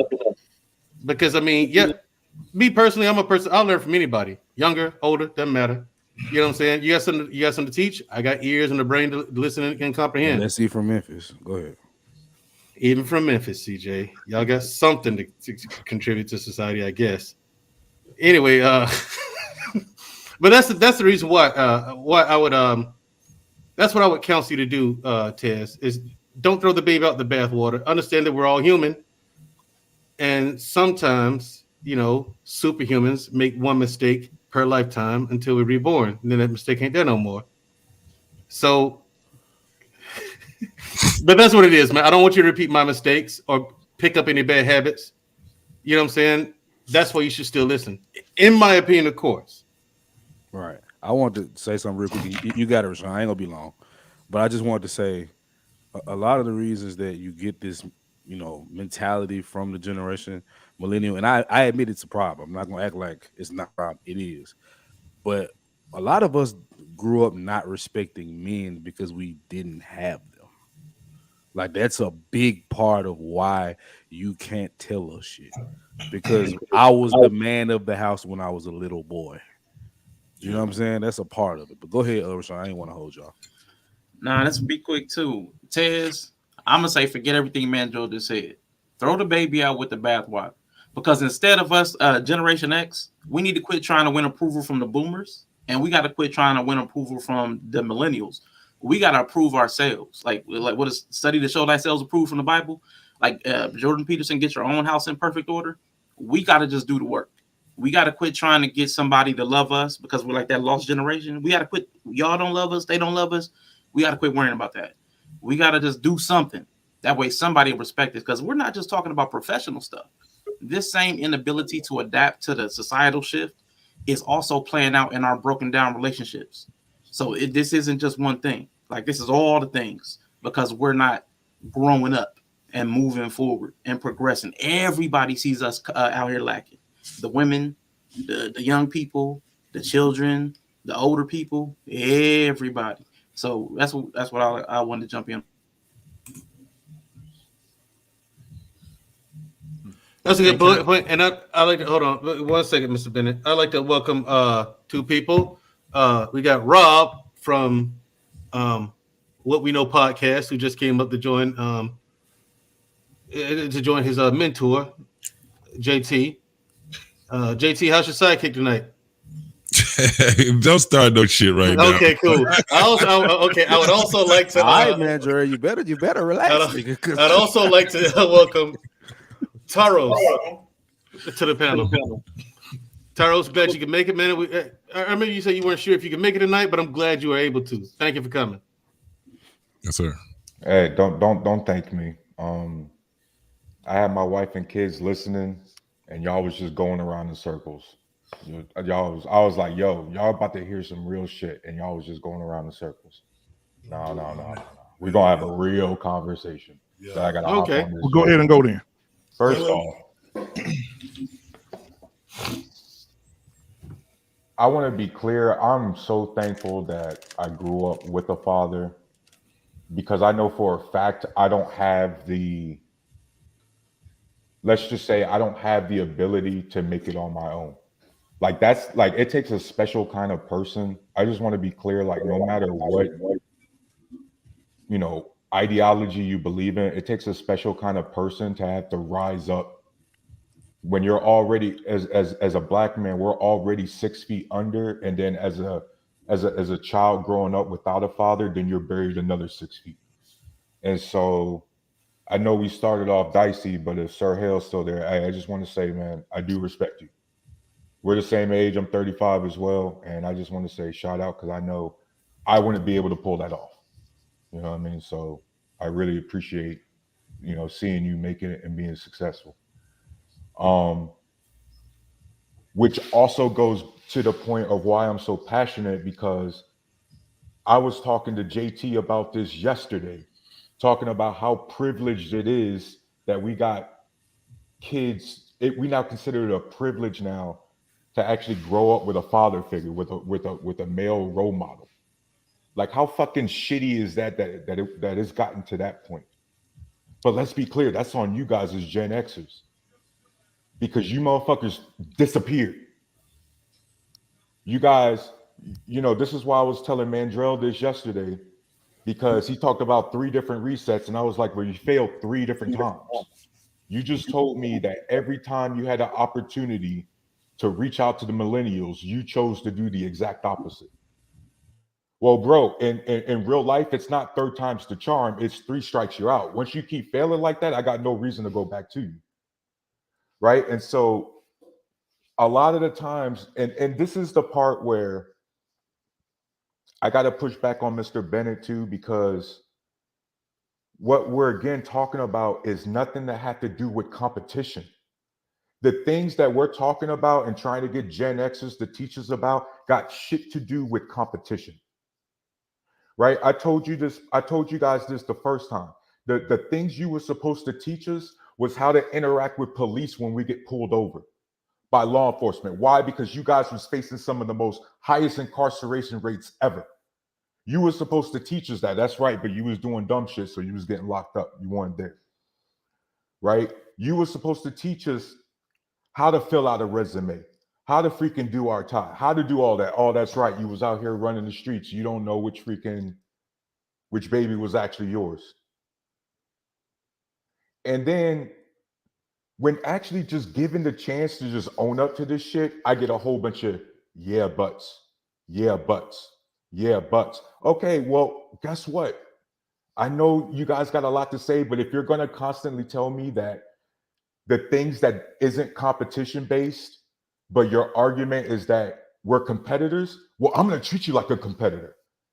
Then guess what? I'm a great white too. As a matter of fact, y'all great whites, I'm an orca. I eat y'all motherfuckers. Because that's the energy, that's the solo dolo energy you guys taught us by not being present. Right? I mean, if anything, that's what Gen X taught us, is how to be rugged individuals like Ronald Reagan wanted. Just fuck everyone else. I got to get mine to survive. And if I happen to bring somebody up, so be it. You know what I mean? Y'all taught us that. Y'all taught us how to be legit pirates out here. And you see these young men acting like that today. Like this shit real GTA out here. Y'all see the videos, these motherfuckers taking cars that they robbed, ramming them into other cars and robbing people for their jewelry. That shit's real life now. And I don't want to hear shit about other countries, about what they're doing, because guess what? They listen to the same music, they watch the same movies, they play the same violent video games, and even in active war zones, they ain't got the problems that we got socially here in America. It is a uniquely American thing, and that's because the American Gen Xers, y'all just disappeared. And then you guys come back and you want this olive branch and you want to apologize, but or you want us to like understand, but you can't even apologize and take ownership and just leave it at that. You like the dude who trying to apologize for his wife for cheating and be like, yeah, babe, I'm sorry for cheating, but you know, I was feeling this kind of way and this kind of shit. No, bro, just apologize. If it's got to be a yeah, but, then I already know you're not sincere. Then I already know you've already come up with a whole bunch of contingencies why you get to bail out once again for the 4th time, Mandrell. Because 3 times wasn't enough. We're not asking to bail out. What we're doing is what you've heard tonight. What I've got out of tonight is a bunch of Gen Xers says, "Hey, we fucked up. We weren't there, and here's why." It wasn't a yeah, but. We didn't say, but this is why we didn't. No, here's what happened to us during our time. Here's why we weren't there, and that's information you guys need to know. Otherwise, you don't have anywhere to point your rage. You know what I'm saying, or comprehend why we weren't there. So if you don't know why we weren't there, we leave you vulnerable to fall for the same tricks. So that's what tonight was, and I didn't ask them to do that, by the way. All I did was ask them to show up. The Gen Xers, Mr. Bennett, Arshawn. And Arshawn, I asked him in the 11th hour. We didn't have time to talk about shit. You know what I'm saying? JT, I'm putting this conversation together again. Part 2. You want to come? Hey, man, you know it. You know I'm going to be there. Just say the word. Appreciate it, JT. Each and every one of us individually. Bolo, same thing. Each and every one of us individually came out. Boom. Hey, we weren't there. Here's why. You know what I'm saying? I mean, go ahead. So, Tyros wasn't involved in the first conversation, so he didn't see how the first one went. Right. But I'm gonna keep it all the way G. The way you came into this show is exactly how the shit goes off the rails every time. Yeah. It's like I feel you, I understand. But bro, I can't sit here and just let that shit slide. I feel where you coming from, but bro, we've been there, we keep going there, and I'm fucking tired of it. Which is why I've had the conversation with my father. I recorded a podcast and put it out for people to hear. That was one of the toughest fucking conversations in my life. And I wanted to go at him, but I didn't. And the fact that I didn't go at him, I actually got to hear why this nigga's fucked up. But I didn't understand why he was until I shut my mouth and listened. Now, I'm not saying you had to do that on this panel. That's not the point I'm trying to draw. But the point is coming in with a certain energy, bro. Like that energy is never gonna get us nowhere. But I feel it, but it's wrong. Here's my problem with what he did too is you said you grew up with a father, right? So you're basically speaking on shit that you don't even know what the fuck you're talking about, just to keep it G.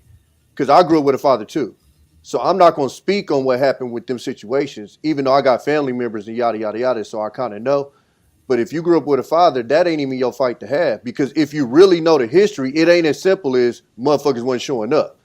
The shit was systematically done for them to be out the households. Whether you want to believe it or not, it's documented. As long as you got the father, you dodged the bullet. So aunties, uncles, none of that shit matters. None of that has an effect on the family unit. Absolutely it does. But like you said, it's a privilege for you to have yours. What I'm telling you is aunties and uncles don't usually sit down with you like a father that wasn't there, like what CJ said, and break down to you those details of what happened. That's the stories you don't get. How many times you sit down with an uncle and auntie and get the details of an inside? That's family, as in inside the house family shit. That's not, oh, little cousin came over.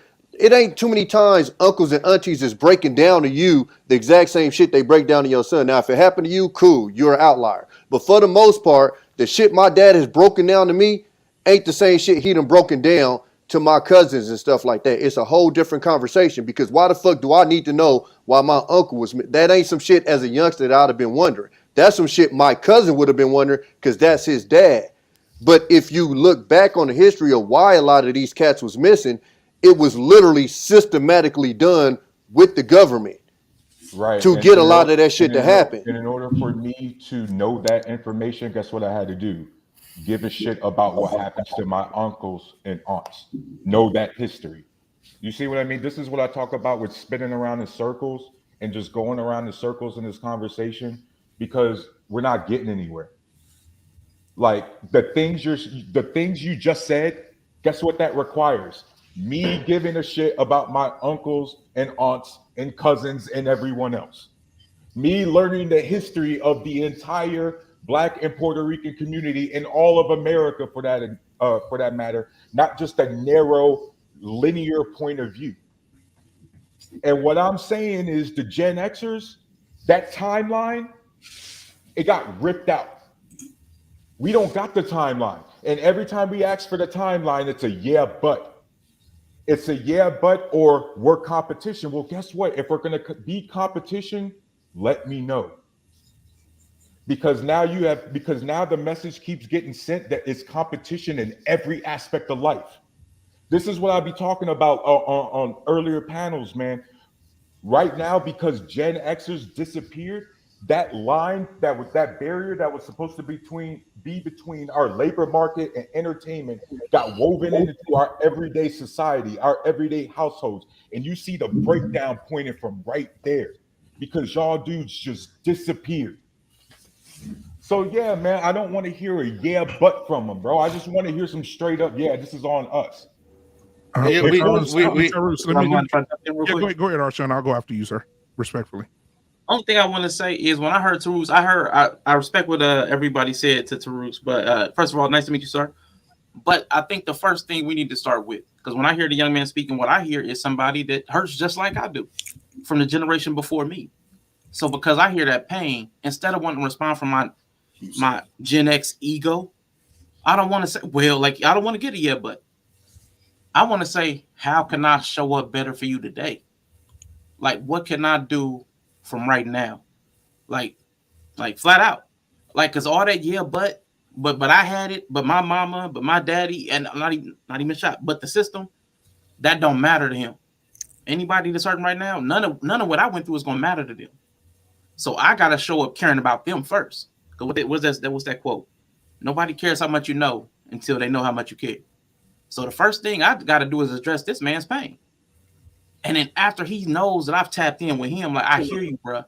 I do apologize for however I failed you, however I didn't show up in the world. I do want to do better, but you need to know that I'm human and I still might mess up again. But I have the intent to show up for you again tomorrow and the day after that too. Now, let me know what it looks like for you, for me to show up right. Like, man, if Mandrell would have said that, I wouldn't even have hopped on stream tonight. That's crazy. And Rashawn, first off, I thank you. I'm glad to meet you as well. And just because you broke it down like that, just because you did that, I already know what the solution is. I already got an idea. I've already had ideas of what the solution is. You know what the solutions are? You guys grew up in a unique era where we just lost the greatest thing that ever happened to this country, MLK. Y'all grew up in all the aftershocks, the after effects of that. We got a missing context and heritage and history that we need to put that puzzle back in. That knowledge, how you operated, how the streets were, what that community and that effect were. That way we can actually start moving on to that start moving on as a society, and not just as a society, but as Black men. Because right now we're down bad, and that's because we keep getting full on, never mind chapters, but novels of history being ripped from us.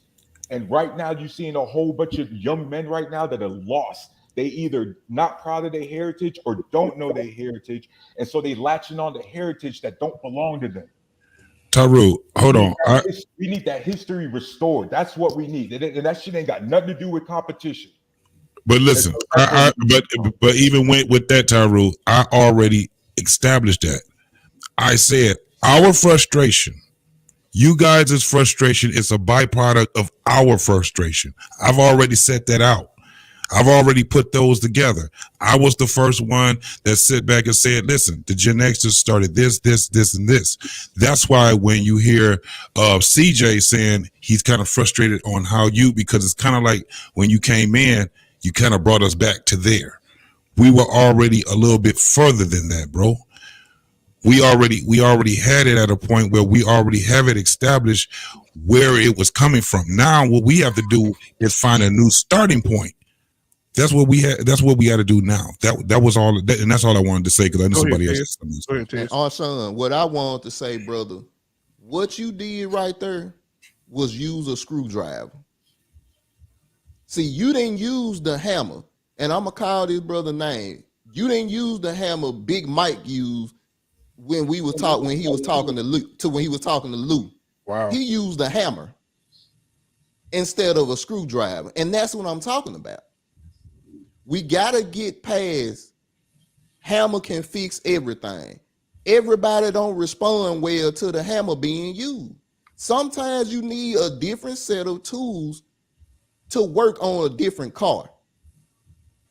The analogy that I'm making is everybody don't respond well to hostility or get your ass up. Sometimes you need that, hey, come on, bro, I got you. But when you use the hammer, what they say, you live by the sword, you die by one. That's the way that we think. And I can't speak for everybody. I'm just I'm just showing you, and JT too. Y'all use the socket. Y'all use the screwdriver when talking to Roos. I'm sorry if I'm getting your name wrong. But most Gen Xers use a hammer. That was my exact point. Yeah, and you're absolutely correct. I agree with that. I think that I grew up with that. I got a truck for graduation, and I didn't have it 6 weeks. I totaled it. And I remember my grandfather saying, "You just about the dumbest motherfucker." And that's how he talked to me. And I personally can handle that, right? Because I had respect for my grandfather, right? I had a respect for him, and I had tough skin because we was raised to have that tough skin. But just like my boy Tez just said, some men, I can handle the hammer, but some men need the screwdriver. And you want to know why some of these dudes out here that don't open up to older generations, or they don't talk to older generations, and they around here fighting everybody, and they lost, like Tyrus just said, everybody lost. The reason that they're lost is because they don't have availability to go talk to a man, and the man uses the screwdriver. When you walk through the door, he's gonna hit you in the mouth with the hammer. And so instead of them dealing with that, saying, man, I'm not finna go over there and talk to Mr. Bennett today. Shit, every time I go over there and say something to him, he tell me how stupid I am, I'm a failure, you dumb as hell. I'm not going over there. I'm just gonna go get back on this block and see if I can make it happen. Yeah. Right. And so you're absolutely correct, Tess. I'm learning that as a father with my 15-year-old son. My 15-year-old son, he wants the screwdriver. He don't want the hammer. Right. But me growing up with the hammer, I tried to instill that on my son. And I did the same thing that my dad and my granddaddy did to me. And I had to check myself like, shit, when I go in on my son like my dad didn't went in on me, if he do something stupid, my son shut down completely. Yep. Until I said, hey, come here, man, let me holler at you. Like we'll sit down, or I'll take him, somewhere, we'll sit down and chill, or, we'll have a conversation. Like I get on the game with him, because that's something we can relate on the game, right? While I'm busting his ass up in Madden, we be on the game, playing the game or whatever, and we'll have a conversation. And, and I'll be like, hey, man, you do this different. And he opens up more during that time. But it's just different. It's just different now, bro. I mean, people are made different. That's just my point. Yeah, I'm definitely made different too, because I expect the same level of heat that the flamethrower, I expect that back. And And honestly, I get disappointed when I don't receive that because sometimes it's the only way I learn. Like I just come from an environment where, bro, I'm on the debate team, like in high school and things like that. Like, you know, just coming up active duty Army and just arguing with everybody, arguing with LTs and shit like that, bro. Like, I just come from an environment where we talk to each other like that, and guess what? We still progress forward. And so I got to get used to, and I told Mr. Bennett this, I got to know that I got to dial it back because some of you guys you're special. All right. And so I got to dial it back. You got to get used to talking to niggas that was raised by women. That's what it is. That's what it is, Toros. I'm telling you, dog, I'm 40, and my pops still talk to me like that. And of course it ain't all, but majority of the niggas that have an issue with that, it's the same situation when you talk to a woman like that. I just had this conversation with my sister the other day. Well, why did you have to say it that way? It's niggas raised by women. If you talk to them a certain way and they feel like you're holding them accountable, they get emotional. It's just what it is. I want to make a clear distinction. Oh, yeah, go ahead. I want to make a very clear distinction. The way you came in, it's context to it. Like, it's not that I can't handle the flames of gun. Because we had a conversation yesterday. I want all the smoke, my nigga. But when it comes to these conversations, and we've had it before, I didn't want to see it go back to where it went to. That's the context. Like, I can handle man-to-man conversation. However you're going to bring it, I'm going to give it back. But I didn't want to do that here because we fucked it up once before. No, I think the way he came in was different because it wasn't directed at anybody, you know, personally. So I think that was a whole different situation. And like you said, I think it's more context to what he said. I mean, he was talking to a group of guys. No, I'm not saying what he said. I'm talking about the way the last conversation. Oh no, yeah, I know the last one. Yeah, but the Lou situation was different too. Like that nigga was on his own personal. Yeah, I ain't going to even get back into that. But that nigga came in on some whole other shit. Right. But I was saying, even to this day, to hop back on what Ted said, even to this day, if my dad comes to visit me, like he came from my daughter. My daughter graduated high school when she graduated 2 years ago. He came in and he said, he walked through the door. He said, "No, okay, son, good to see you." I said, "All right, good to see you too, man." He just punched me in the chest. Pop! I said, "Damn, what the fuck?" And he said, "Oh, okay. I thought, you know, this computer where I thought it made you a bitch." You know what I'm saying? It was just like that, just that simple. If I did that to my son, he gonna shut down for the whole day. Well, like even like when I went to boot camp, they called us. You know, if you played the video games, they called you video game warriors or some shit like that. Right. So when I got in trouble and they sent me to SEALs training, I came back like that wasn't shit. They was looking at me like I was crazy. But that's why I said like that's that divide in our generation because it was other niggas that was a little bit younger than me that went there and they came back crying. So it's a huge divide in that. But the reason why we was raised like that with the quote unquote hammer is because that's what the fuck the world uses on you is a hammer. Nobody gives a fuck about your feelings. The world hit you with a fucking hammer. So either take what the fuck they saying and keep it moving, or you're going to get your motherfucking ass whooped in the world because the world ain't going to give a fuck about your feelings. Period, point blank. Tommy, that's another perspective, bro.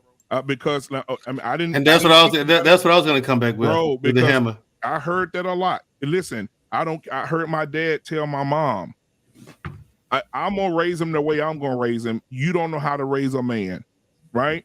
And he said, I'm gonna be on his ass every day, right? And so now you are right. If you are too soft on your sons as men, and what happens when they do get out in the world and that world beat the shit out of them? Then what happens, right? So you know it's a catch-22, brother. It's definitely a delicate balance because I'm not gonna go with the whole like the name calling shit. I think is a little far, and I think that's what a lot of our grandfathers did. You dumb motherfucker, yada yada yada. But as far as like the tone and shit like that, like I'm not with the whole be gentler and yada yada. Now I do think that Gen X was terrible at communicating. They was fucking horrible at that shit. But the tone I think is needed a lot of times because as a man, and like, man, I'm telling you right now, man, the year that I had this year, if I wasn't raised the way I was, I'd be somewhere in the corner crying like a bitch, dog. I mean, the losses I done took this year and shit like that, like that's what that shit is made for. And when you see other people that have went through some of the same shit and you see them, cower down and and fold like a blanket, then you understand, okay, that's why Pops put that in me. You know what I'm saying? I remember working a job, you feel me? I had a Cadillac. They came and repoed my shit. I was at work the next day on a bicycle. All these niggas up here was telling me straight the fuck up. I wouldn't even came to work. I fuck that. I wouldn't have came to work. But that's what Pops put into me. Fuck that, nigga. Go get that bag. You feel me? Let me put some on what Tyrell was saying also, because he wasn't wrong with what he was saying as far as like the absence of the men in our generation. You know, generally, the thing is that it goes back to what I was saying before, man. We sat back and we glorified being criminals, and that's what got a lot of us put in prison, and it got a lot of us indicted over the glorification of that bullshit that we fell into. Dumb shit. It was dumb shit. Even when you look at a lot of hip hop, and if you know about 90s hip hop and 80s hip hop, in the 80s it was about partying, and they started telling stories about what was going on in y'all know I'm a DJ, that's why I was referred back to, you know, hip hop. But they were telling stories about what was going on in different cities and states and stuff like that, different communities, right? And then it went from telling the story about what was going on to glorifying it in the 90s. Then it went from glorifying it to making it a way of life. Like you literally had people who was like, man, when I heard that song there, bro, that made me want to go get fronted a half a bird or something like that. It really was teaching people how to be fucking criminals. However, when you look into our communities, everything that you see right now, the sagging pants, the way that we talk to each other, all of that came from incarcerated people getting back free again. So the incarcerated people brought a culture to the free people. The free people actually wanted to be incarcerated because this is what they started doing. They started treating their neighborhoods like hoods. Literally, they would, it was kind of like being, if you in one, like 5-block radius, that was more like a cell block. You know what I'm saying? That was more like a wing of a prison. You know what I'm saying? You got people that's in this part of the hood, wherever you from, California, Detroit, Philadelphia, Chicago, New York. They started treating the free people, started treating each other like they were prisoners. And it got worse and worse and worse. So what he was saying was definitely not, it was nothing false about what he was saying. We were absent when it came down to us being, that's why I told you when I got out the military, it was nothing for me to get a job because there was no competition. It was people that couldn't even pass something as simple as a drug test. And you know it what, was bro? no competition for me. But you talked about the hip hop or whatever. But do y'all remember the lyrics? I'm your mama, I'm your daddy, I'm that nigga in the alley. I'm your doctor when in need, want some coke, want some weed. Guys, I have to respond to this directly because this is why I'm here.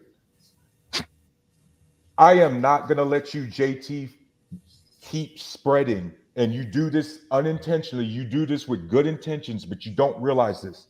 That is the same argument these white supremacists use. They blame fucking hip hop for everything. Brother, I'm not blaming hip hop. No, JT. I'm not blaming hip hop. I'm telling you the correlation with the two. I didn't say anything about hip hop was because you misunderstood me. Hold on, brother. You misunderstood me. Generation was not your fault. That's I didn't say that. No, you blame it hip hop, but that's not the issue. Bro, that's not black men's fault. But you're saying that I'm blaming hip hop. I'm not blaming hip hop. I'm giving an answer. This is what I'm telling you. Listen, this was you know what the biggest thing about hip hop was, bro? Because these motherfuckers were saying something that was influencing the the people that was out there. And what they were doing was they were going against these damn rappers. We're not against those rappers, but we are against those thugs. This was a big ass thing against black men. I'm not blaming hip hop. I'm just telling you it was telling a story. Then it got to the point where now, every motherfucking song you hear influence what? Money, fucking bitches, fucking hoes, and you ain't nah. I got fucking money. JT, would you agree? It's your generation and it's the other one. I'm not gonna let you just sit back and just start saying that our generation was doing stuff. I was already on that part, bro. Would you agree with me that hip hop is simply a window into the current environment of our community? Would you agree with that? You got to explain that a little more, brother. So since Black Americans, let's be clear, own hip hop, created hip hop, we don't own it. The Jewish owns hip hop. Oh Lord, boy, we are gonna have a tough conversation right now. Let's have it. We're gonna go with this. Let's have it. Real quick, Rashawn, Sir Hale, and then we gotta get Rob in. Go ahead. What did you say, I don't own none of that bullshit. I don't even want to make a full point. Are we about to get into hip hop, or are we gonna stay on the generational stuff? The generational. Okay, like I don't. That conversation is a valid conversation, but that one can't. That's going to be another circular thing, and I really think we should avoid the ego trap of trying to defend our thought process, as opposed to just getting into what the divide is. We have a difference of opinion, generation to generation. That's what it is. We have a generation of what the problems are and what we need to do next. So, whether we think hip hop is the problem or not, that's not going to fix our relationship. If I think the CDs or the MP3s you listen to, what you're streaming to, if I think that's the problem, that's not the breakdown in our relationship. That's an external factor. It could be drugs, it could be music, it could be GTA. We could blame a lot of different things. But I can talk to you man to man. So outside of the music, if we sit that on the side, what's the next step? Like, what's our next question? Like the music, people can quit listening to music, or they can keep listening to it. They can stop it. That's external. What about the internal? Sir Hill, what are your thoughts on that? Sir Hill? He's going away. Anyway, so the next. Oh, there goes Sir Hill right there. Go ahead. I just turned my camera on. No. So I kind of like what Arshawn on the same thought frame. Just I think this is a good example that when we're trying to defend how we see something, we can lose focus on what where we're actually trying to go. And so actually I just want to second what Arshawn said and stay on task. All right, Rob. Can y'all hear Rob? Can you hear me? It's kind of low. Yeah, his mic ain't on, but we hear him through your mic, JT. Yeah. But anyway, His mic is on. His mic is on. Okay. All right. There it is. Just for the hip hop, yeah, man. At the end of the day, we could blame hip hop all we want, but let's start with the in house. You know, I remember when I was want to listen to my street music and all that shit. My stepdad put me on the side. Hey, you can listen to this shit, but I'm gonna tell you the reality of this shit. All right, you try to do what these rappers say. This is what's gonna happen. You know what I'm saying? He even took me to some of these, some of the bad neighborhoods and show me like what's really goes down. So when it comes to hip hop, we're gonna blame hip hop. We also got to blame the parents in the household as well. Not having these certain conversations, breaking the shit down. Guys, I'm sorry, I gotta push back on the hip hop. Hold on. No, we're not gonna do the hip hop. I'm just making a point. I'm making a point. Yeah. I'm actually agreeing with you, bro. Like, so I know, Rob. I know. Yeah. So also, I've been listening this whole time from the start till I came up here, right?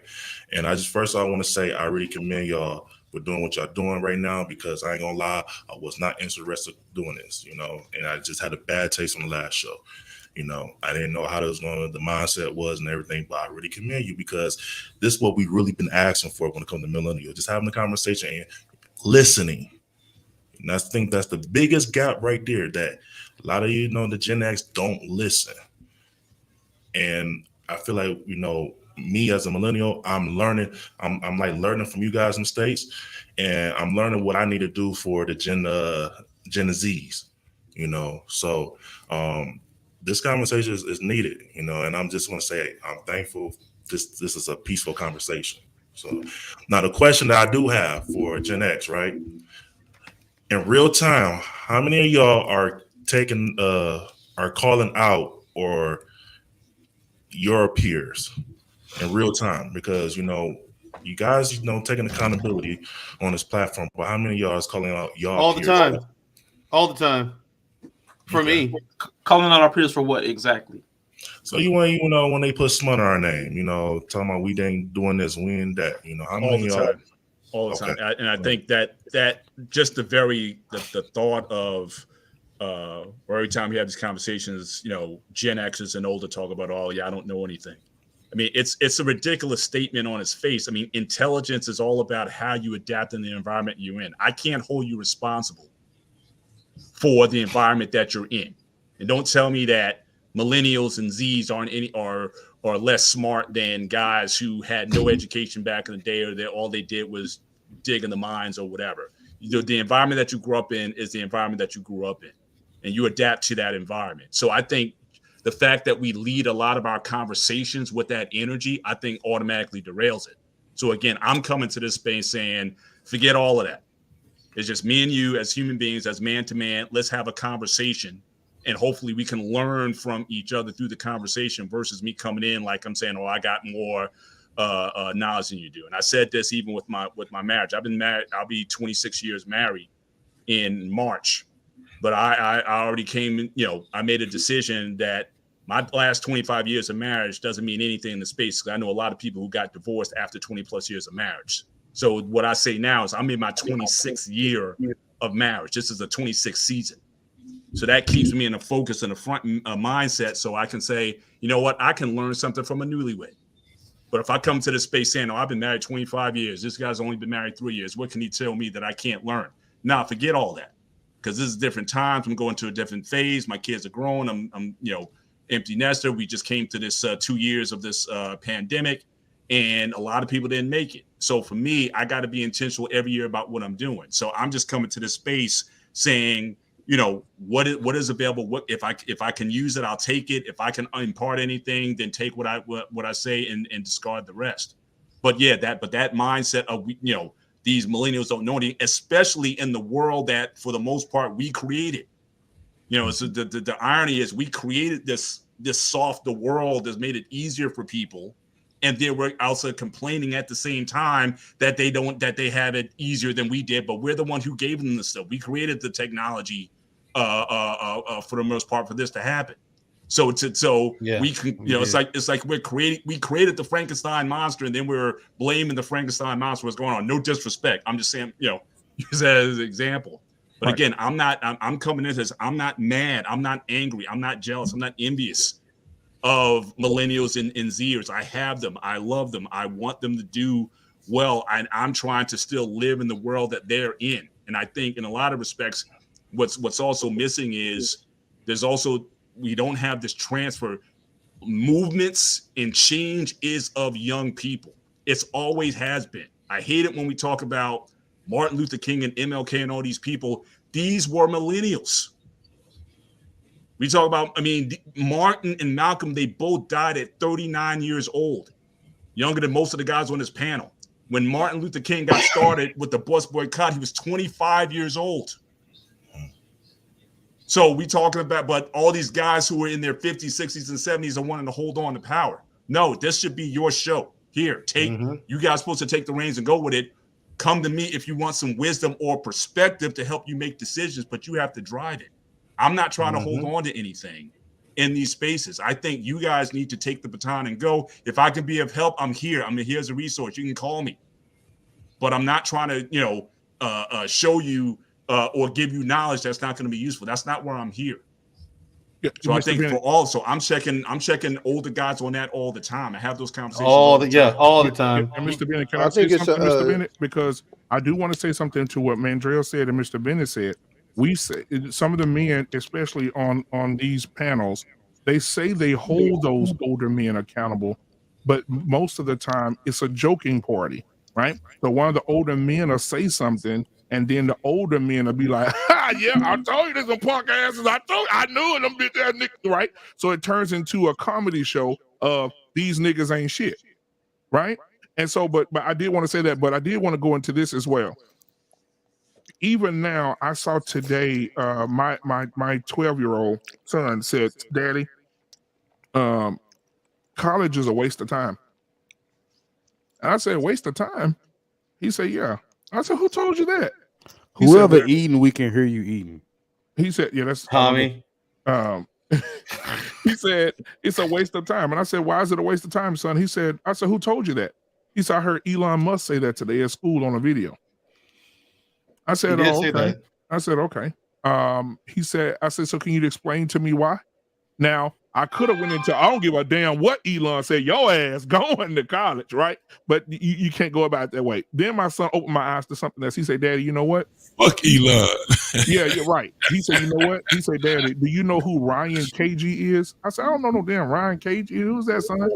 He said, "Daddy, he's on YouTube just like you." I said, "Oh, okay." He said, "You know how much he made last year, Daddy?" I said, "How much?" He said, "He's 6 years old, Daddy." I said, "Okay, how much he made last year?" He said, "About $11 million. Yeah, my daughter watched. I said, "Doing what?" He said, "All he do is open toys and show people what they do all day, Daddy." Reaction videos. Yeah, and he make $11 videos. $11 million a year opening up toys and Doing telling other doing kids what unboxing they do. videos. Yeah. Right? So think about that. So now kids are understanding there's other streams of income that don't require college.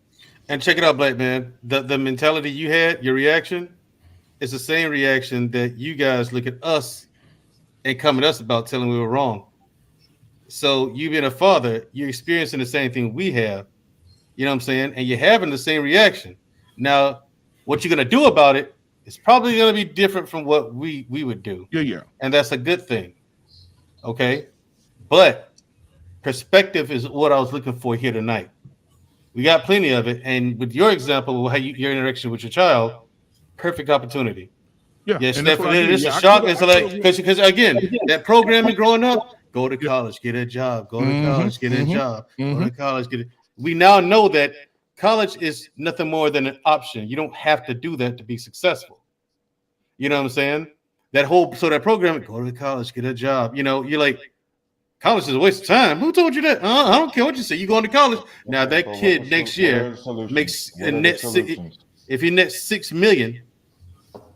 You know what I'm saying? You still gonna push him to go to college? Right. And that's But the we thing. got to promote learning, though. I want to throw that in there. Right. We got to promote education. No, that and goes without learning. saying. That goes without saying. But however, You'd be amazed how many people don't read or learn anything. So I won't want get to put that amazed. out I'm there. not So. surprised. Well, I think what happens is people got to understand that when we get older, and this is why I find the problem, even with our generation, is you forget what it's like to be that age, and a lot of it is you pay attention to stuff differently when you're that age. Ooh. So what I have to, get on a lot of the people that I grew up with is they romanticize our past.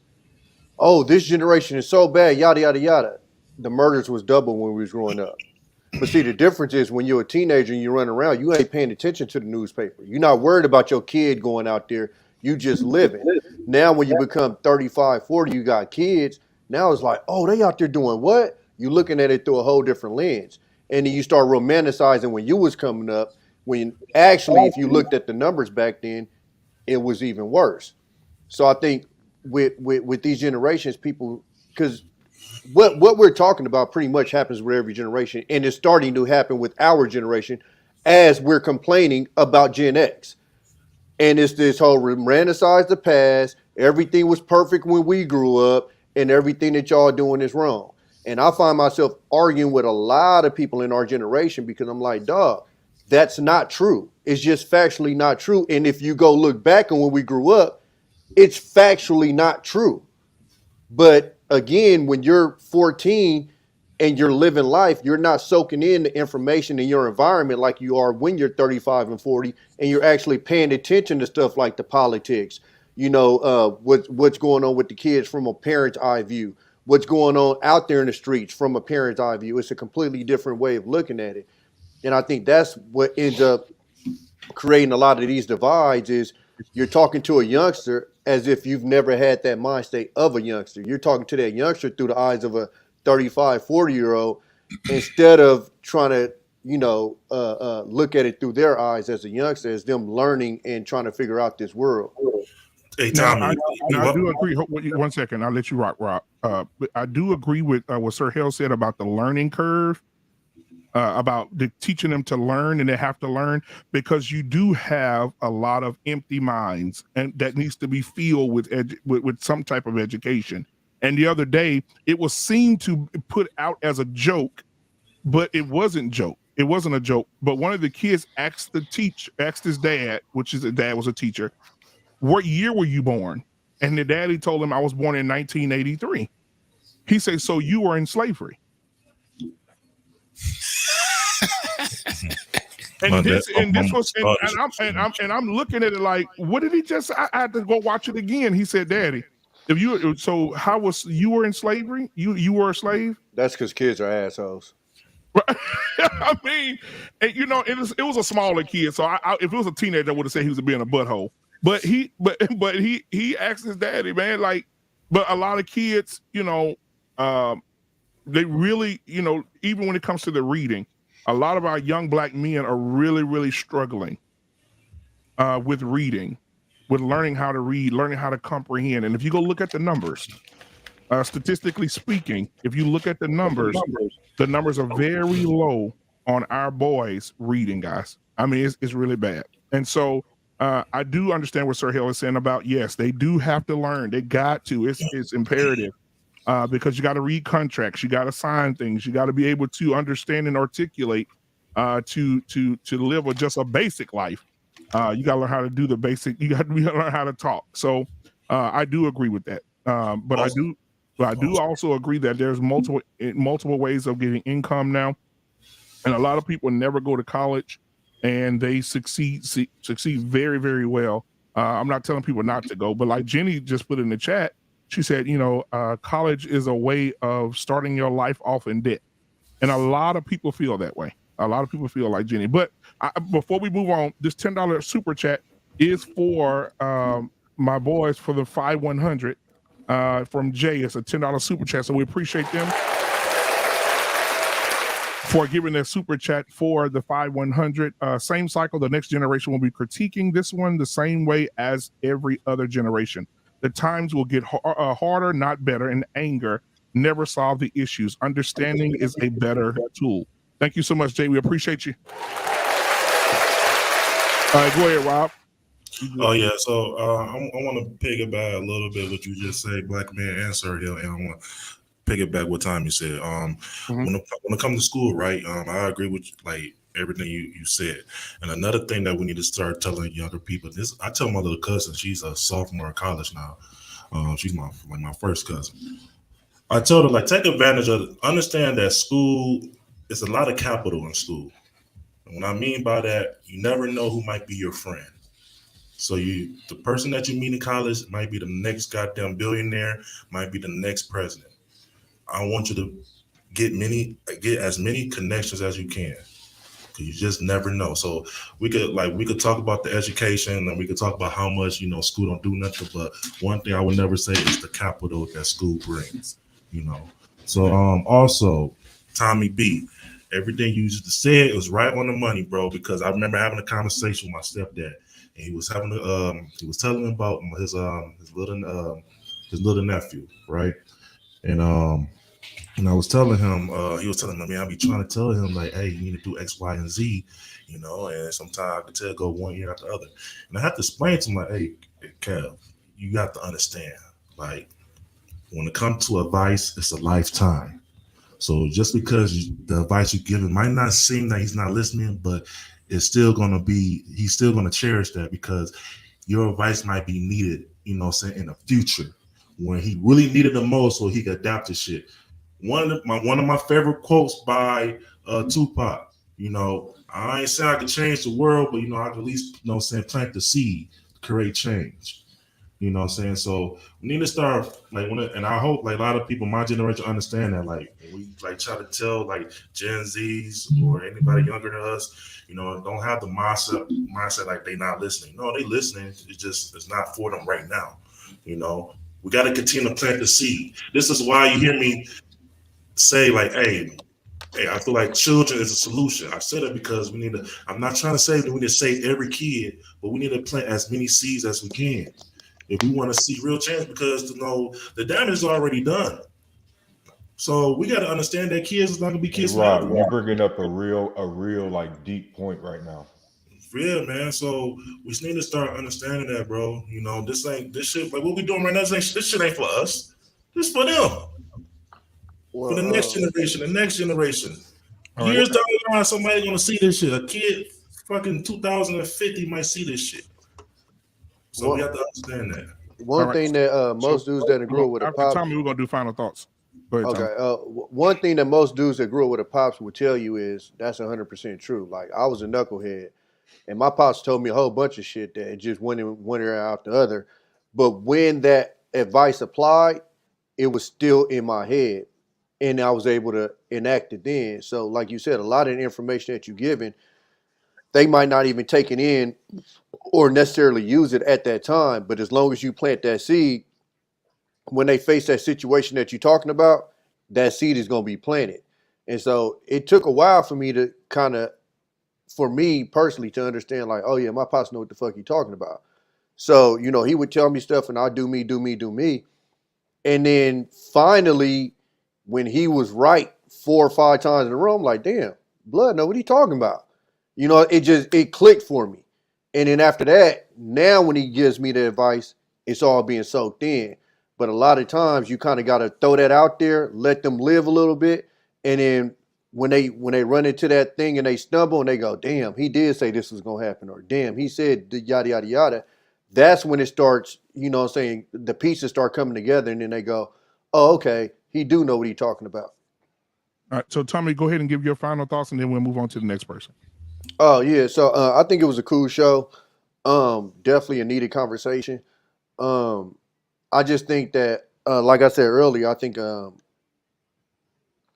lot of us, when we get older, you have to understand when you're speaking to younger folks that they are younger folks and not speak to them as if they're your age. And I think that's what creates a lot of the divide between the generations is, you 40 or 50 and you talking to a 20-year-old as if he has the same experience as you. And you're expecting him to receive the information as he has the same life experiences as you. And then that's where the frustration comes from both. From you because you don't feel like they listen, and from them because they not really understanding what the hell you talking about. So I think when generations start to understand that and learn how to approach that younger generation, then I think a lot of this confusion and a lot of this smoke could get out the way. So with that, I'm out. Appreciate y'all. All right, appreciate you, Tommy B, man. Thank you, brother. All right, ladies and gentlemen. All right, Arshawn. Final thoughts. Thank you, everybody. Thanks for coming, man. I know it was last second, pretty much, but it's all good, man. Thanks for making it. I appreciate you for thinking of me. Thank you for inviting me. Thank you for the Black Man Unfiltered Network for having me. All the gentlemen that have been on the panel. I want to say one thing as Gen Xers, especially, we need to rein in our ego. Every time we hear something from millennials or younger that they have a problem with something we did or something we say, don't feel the need to defend it all the time. Like, instead of defending, lean into what they're saying and investigate where the perspective is coming from. Because if they have a disagreement or a point of pain, we need to know what that is. Otherwise, we'll never be able to fix it. Instead of defending ourselves, let's figure them out. And to what Black Man Unfiltered said, I really wanted to make this point because our job is to understand that the world, there's nothing new under the sun. It's just a reinvention or there's new skin on it. Right. Like everybody wants to be famous. Everybody wants to be a streamer, a YouTuber. I know on Twitch, I don't have the numbers for YouTube, but out of 11,400,000 that went live on Twitch, only 3,543 made the median income, and only 7,200 made the minimum wage in the United States. So the number of people who actually even made the median income was 0.03%.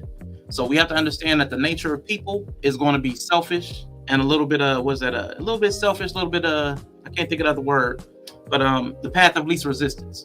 And the nature of business and capitalism is to exploit. A lot of companies right here in the United States, also, you're probably never going to recoup more than 25% of the value that you create for another company. And in some industries, it's just like 1 in 22. That's the ratio of value that you get back based upon your own labor. So you have to teach, contextualize. It may not look the same from my generation to yours, but these things are still going to come up. So you're going to have to know what to look for as far as exploitation or somebody trying to prey upon you or, take advantage. So that's the role we have to play, because we don't know the world that they live in. Like, we couldn't get help with our homework and our computers. We couldn't get help with that. We don't know what they're going to be dealing with, but we know the tactics that people play. So that's all for me. I hope y'all have a good night, and I'm out. All right, thank you, Rashawn, for being here tonight, brother.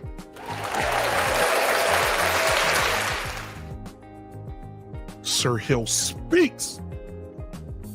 Hey, appreciate it, man, for having me on tonight. Really appreciate it.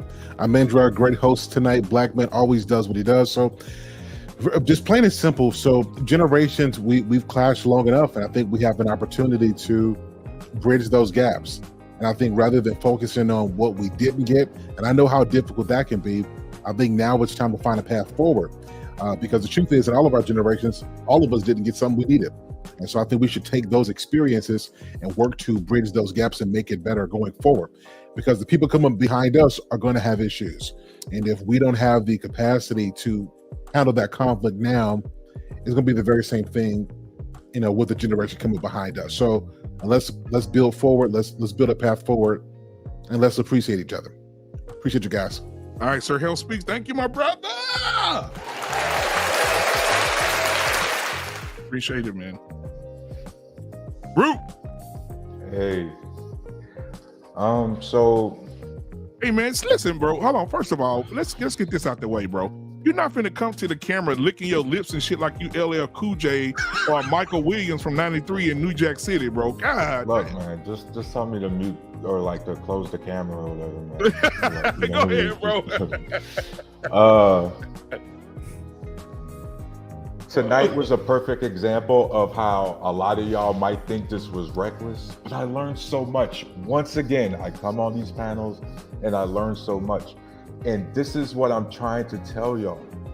Hip hop is just a symptom of our current environment. The reason JT black men were going through that was because manufacturing got ripped from all the industrial areas around the country. It got sent overseas. And so men were clashing with women over blue collar jobs and things like that, over that trickle down economics during the 80s.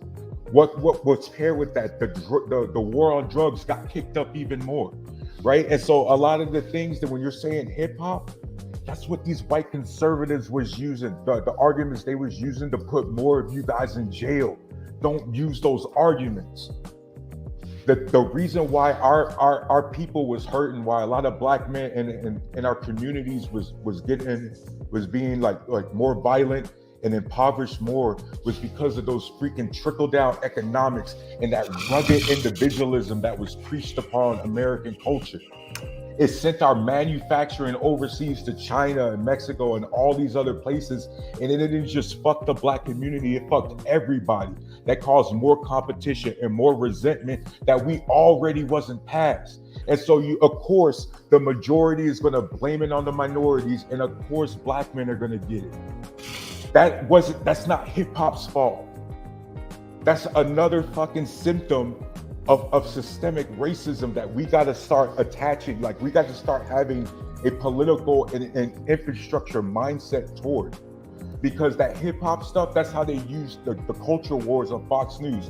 That's how they end up getting a Kanye to coon all over Tucker Carlson, right? Don't fall for that hip hop, that feelings, that emotional stuff. Stay to the structure. Stay to the utilitarian arguments, because God, there are so many, they cannot combat that. But the moment we start getting into that culture wars with feelings and whether or not hip hop's a problem, they win, and the conversation gets devolved. Right now, JT, you guys got robbed, straight up robbed by the government. And I need you guys to fill in those gaps so we can put the pieces together and hammer those motherfuckers, bro. That's what I'm trying to do, man. But you guys have a good night. I appreciate it, man. Tyrus. All right. Wow. My brother, Mr. Bennett, in the building tonight. Well, again, Black Man and Mandrell, again, officers, work tonight, gentlemen. Salute you guys for breaking this forum. I hope this can be part of a continual conversation and a path forward for us to break this division. My comments, as I think, as I said earlier, this is for millennials and in the future. This is your world. I like to be a part of it. I want to, but at the same time, I need to know what my role is. And my role is not to give you knowledge. My role is to give you wisdom and a perspective. You take and run with it the way you see fit to run with it, but I got to turn this world over to you.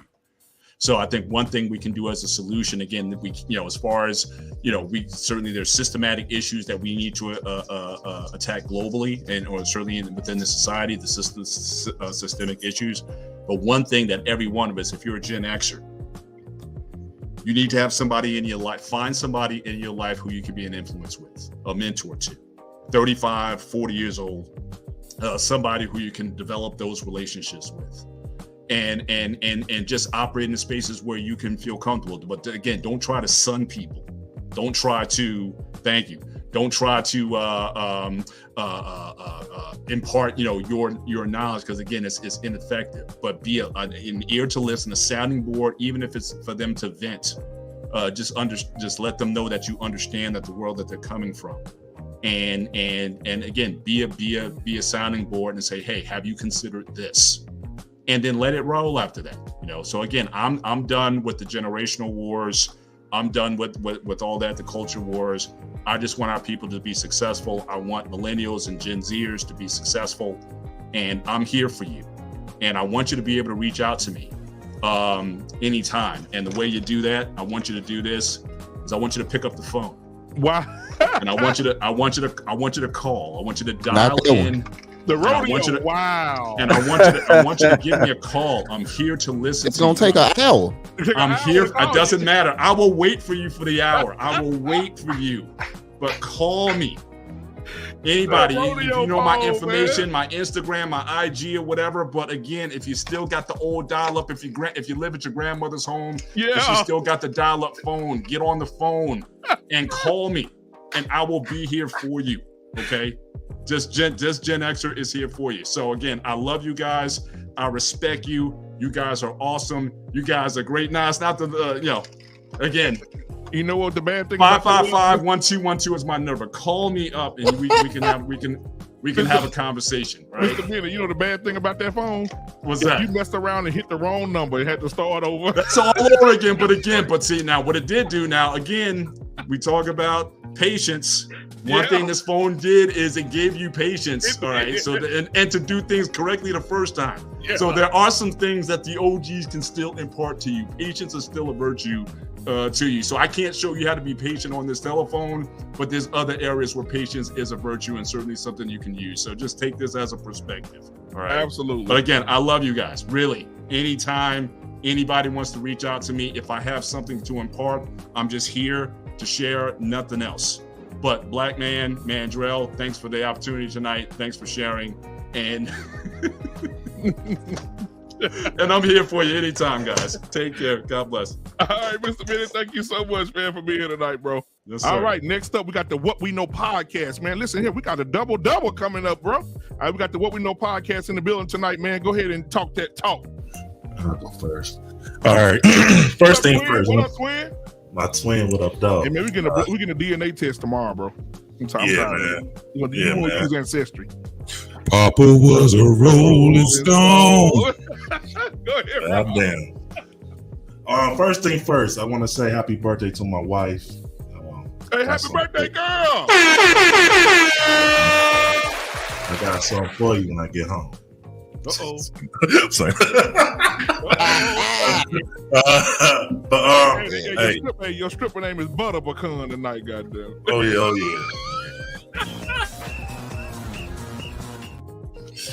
But great show, fellas. Like I said, I didn't know what to expect, but I'm glad it happened. I just want to say this. Going on what Mr. Bennett just said, what's the role is for Gen X? to me, y'all presence is good enough. And we just want to know that, hey, we got y'all back. You know what I'm saying?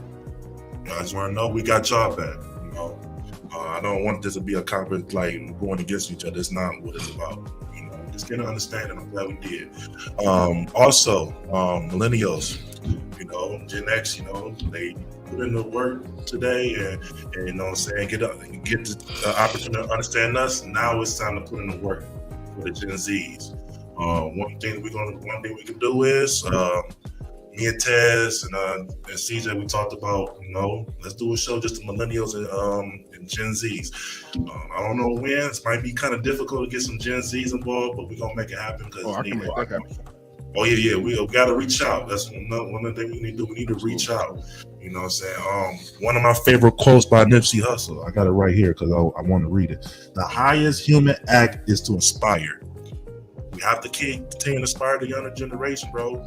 Planting the seeds because they're gonna be grown one day. You know what I'm saying? So we got to continue to put in the work, man. You know, and let them know that we proud of them, regardless of the bullshit we might not agree with. We got to keep pushing them. Hey, man, y'all niggas doing it, you know, and we're going to keep pushing y'all. So, yeah, man, that's all I got to say, man. Thank you. All right, man. What We Know podcast. Mandrell, look at what Jonathan Brandrell just sent you in the chat. Born in the 1800s. You look like it. Y'all, man. What We Know podcast. Come on, JT. What up, dog? Y'all gonna understand what that really mean in a little bit. All right, man. Listen, this was a great, This is a great conversation, bro. We chipping at it. You dig what I'm saying? Yeah. But pay attention. The two generations we didn't have, baby boomers and Gen Zs. I understand why the baby boomers are not here. They got other shit to do, like make sure that they shit is together and get some sleep. They in the bed at 2:00 in the afternoon. You dig? But the Gen Zs, we have to have them a part of this conversation. Understand what a Gen Z actually is, what their age is. They're 23 and up. Right. Yeah, 23. Okay, I was and below. Yeah, 23 and over. Then 23 and under. 23 and under. Yeah, there you go. Okay. 23 and under.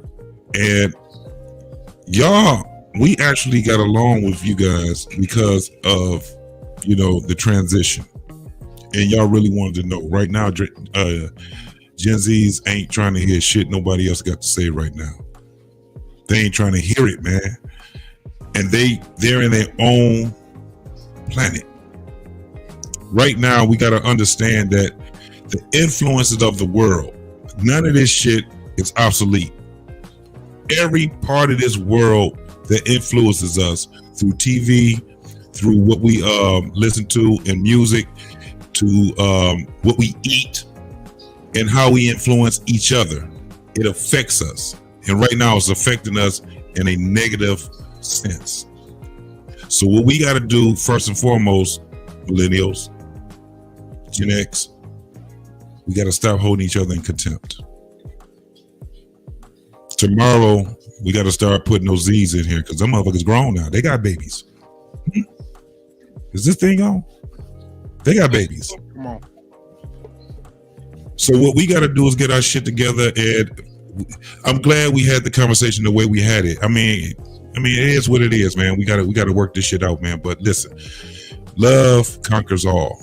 Understanding conquers all.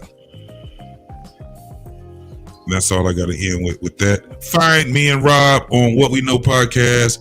Normally we would do our shit on Saturday nights, but we did a show last night because we won't be here it's not going to be a show this Saturday. But if you guys can go over there, subscribe to us, like our channel, even share our channels, even comment. We need some of those comments on there too. Last night we was with 5100. We was with Tyru, Black Man Unfiltered. Mandrell came in and pulled it up from the rear, man. It was a great conversation we had. We always have great conversations, whether you're on our channel, Black Man 5100, and a host of others. We building something over here, y'all. We building something over here. Fuck with us. Yeah. All right, man. Appreciate y'all, my brother. Hey, listen, what I want to do next, I'm gonna remove me and Mandrell and let the 5100 do theirs together. So hold on just a second. Okay. So look, I'll start by saying this. Number one, this conversation was better than I thought it was gonna be. I ain't gonna lie, I came into it with the hoodie on because I thought it was gonna be action. But we had the right type of action tonight, and I'm happy about that. The second thing I'll say is, and I'm gonna speak to me, we have to look in the mirror and understand what our biases are and what our hurts are and get rid of them. A lot of my animosity with Gen X comes with the interactions that I had with my father. And see, most people won't be transparent enough to say, hey, I got a hurt here. That's why I react the way I react.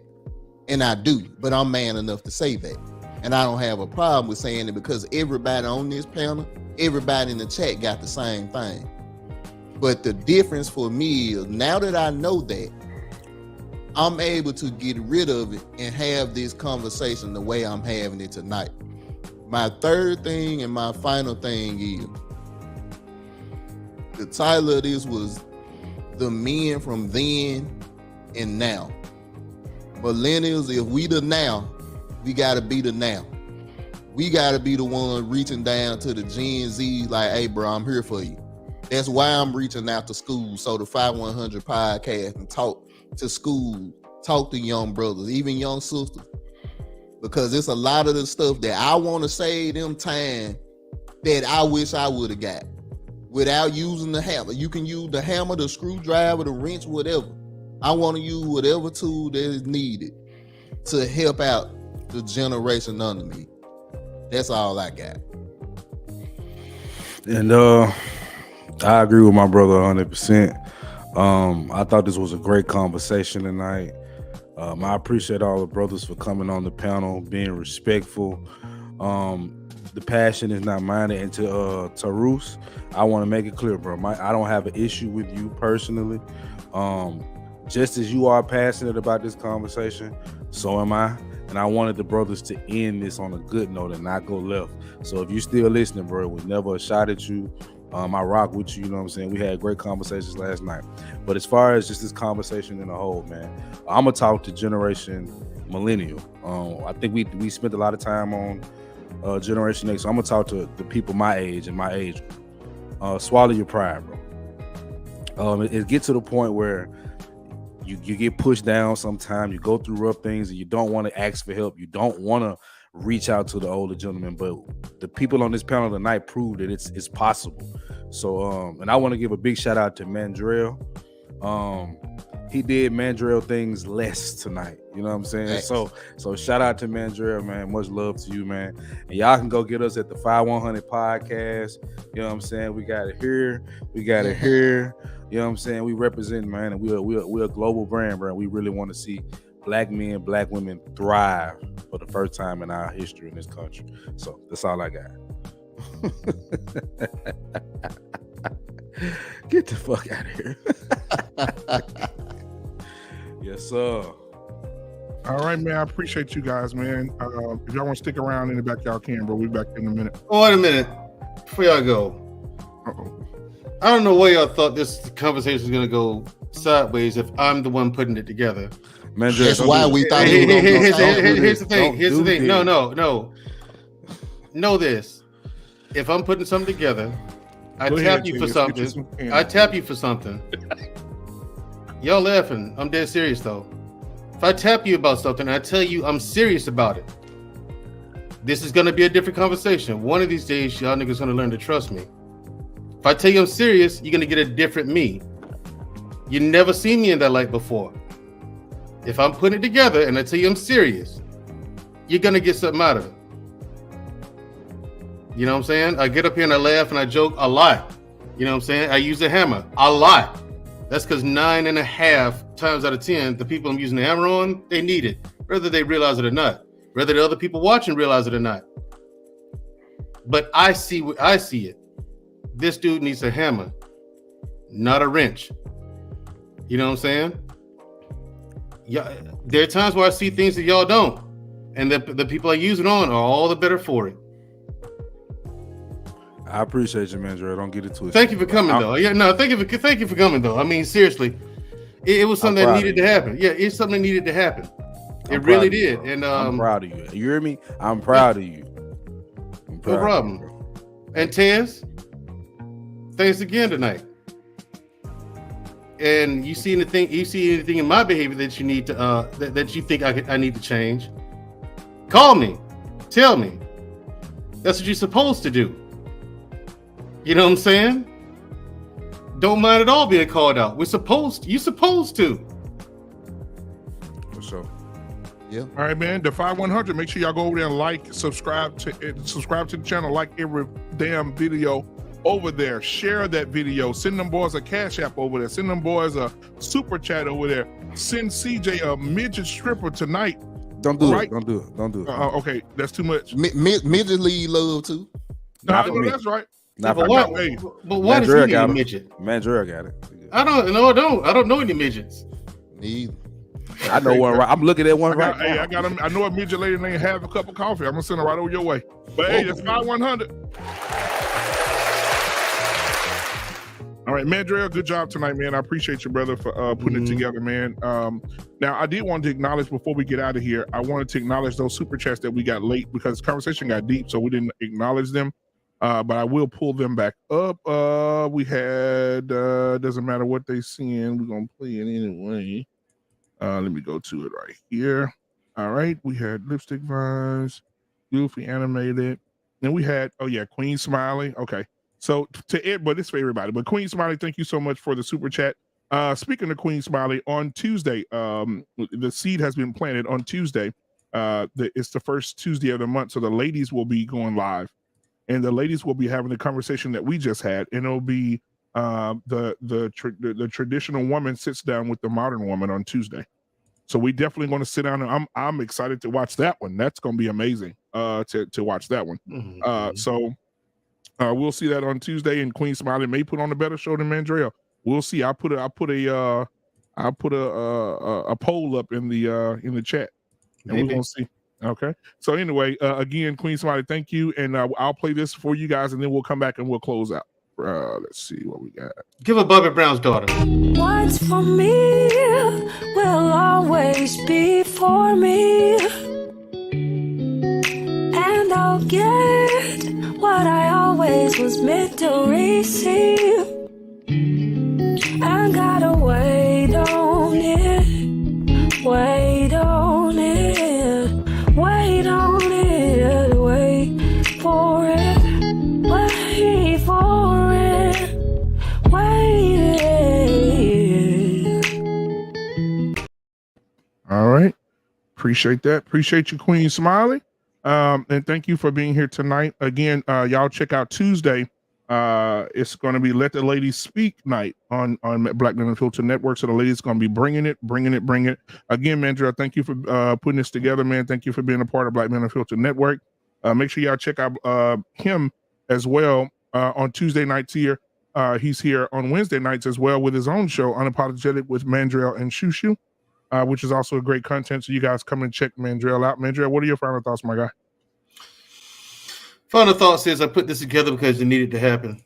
I honestly believe that if had I not done it, no one would have done it, and no one else would have done it, or at least if someone had done it, it'd have been so long before it actually happened, wouldn't have meant anything.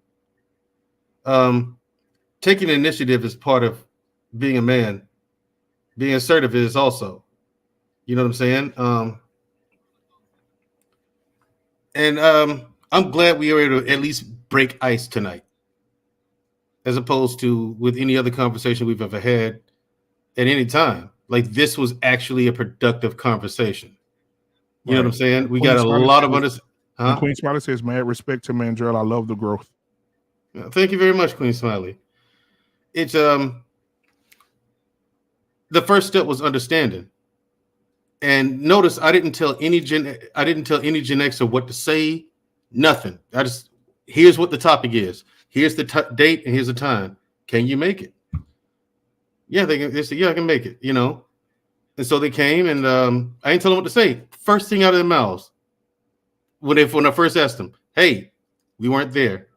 Here are the reasons why." We admitted to our faults, you know what I'm saying? And that lets you know that Gen X, the two generations, depending on who you're talking to, of course, they want the change. They want to bridge the gap. Gen X and millennials, both sides, they want to bridge this gap. So this should be, well, now the second step of many, or at least the biggest productive step of many to come. You know, we ain't gonna solve it in one conversation, because now we have to organize and plan. Right. And I'm glad that you did that with Generation X, because now that I'm going to do Generation Z. Yeah, take the roadmap, dude. Take the roadmap and get the generation behind you. Absolutely. And we'll have that conversation as well. Shout out to Don GQ in the building. But again, shout out to Don the Magic One GQ. Before we get out of here. Who, me? Yeah, anything else? Oh, everybody, thank you for coming out. Hope you enjoyed it. This is one of those conversations, those man-to-man conversations that women don't see because you're not supposed to. You don't need to see how the sausage is made, because sometimes it doesn't go this smoothly. Sometimes it gets messy and loud and aggressive. But that's also needed as well. That doesn't mean it's not productive. Sometimes that's what it needs in order to get productive. Only thing is, tonight, all of us are tired of the aggression. Now let's sit down and talk. You know what I'm saying? Thank you guys for coming. I hope you enjoyed it. I hope you all out there got something out of it. You know what I mean? If not, watch it again and pay attention. Absolutely. And guys, thank you again for being here. If you didn't hit that like button, hey, it don't take much at all. Just hit that like button real quick. If you didn't hit the subscribe button, hit that so we can have more great content. If you want to give to the channel, please do that. You see the cash app at the bottom of the screen. You can also send a super chat or become a member of the channel. I appreciate you guys. I love you guys so much. You guys always show up. Thanks for everybody that's in the chat. Thanks for all the moderators. Thank you for the CFO. She know who she is, that runs this thing while we're trying to get it in. Big shout out to her because it takes sacrifice to help with some of these things. So thank you so much. We love you. Hey, bo. I'm not gonna go to a church service right now, but you know who she is. Thank you so much for helping out, and I appreciate you, Mandrell. I appreciate you, everybody that came on the panel. I appreciate all the brothers that came. And next, we're gonna do the Z's. So I'm gonna get some young guys together from 23 years old down, and we're gonna cam them up, and we're gonna have a conversation. And I know that one it's gonna take some patience on that one. So we appreciate you guys. We love you guys. Peace.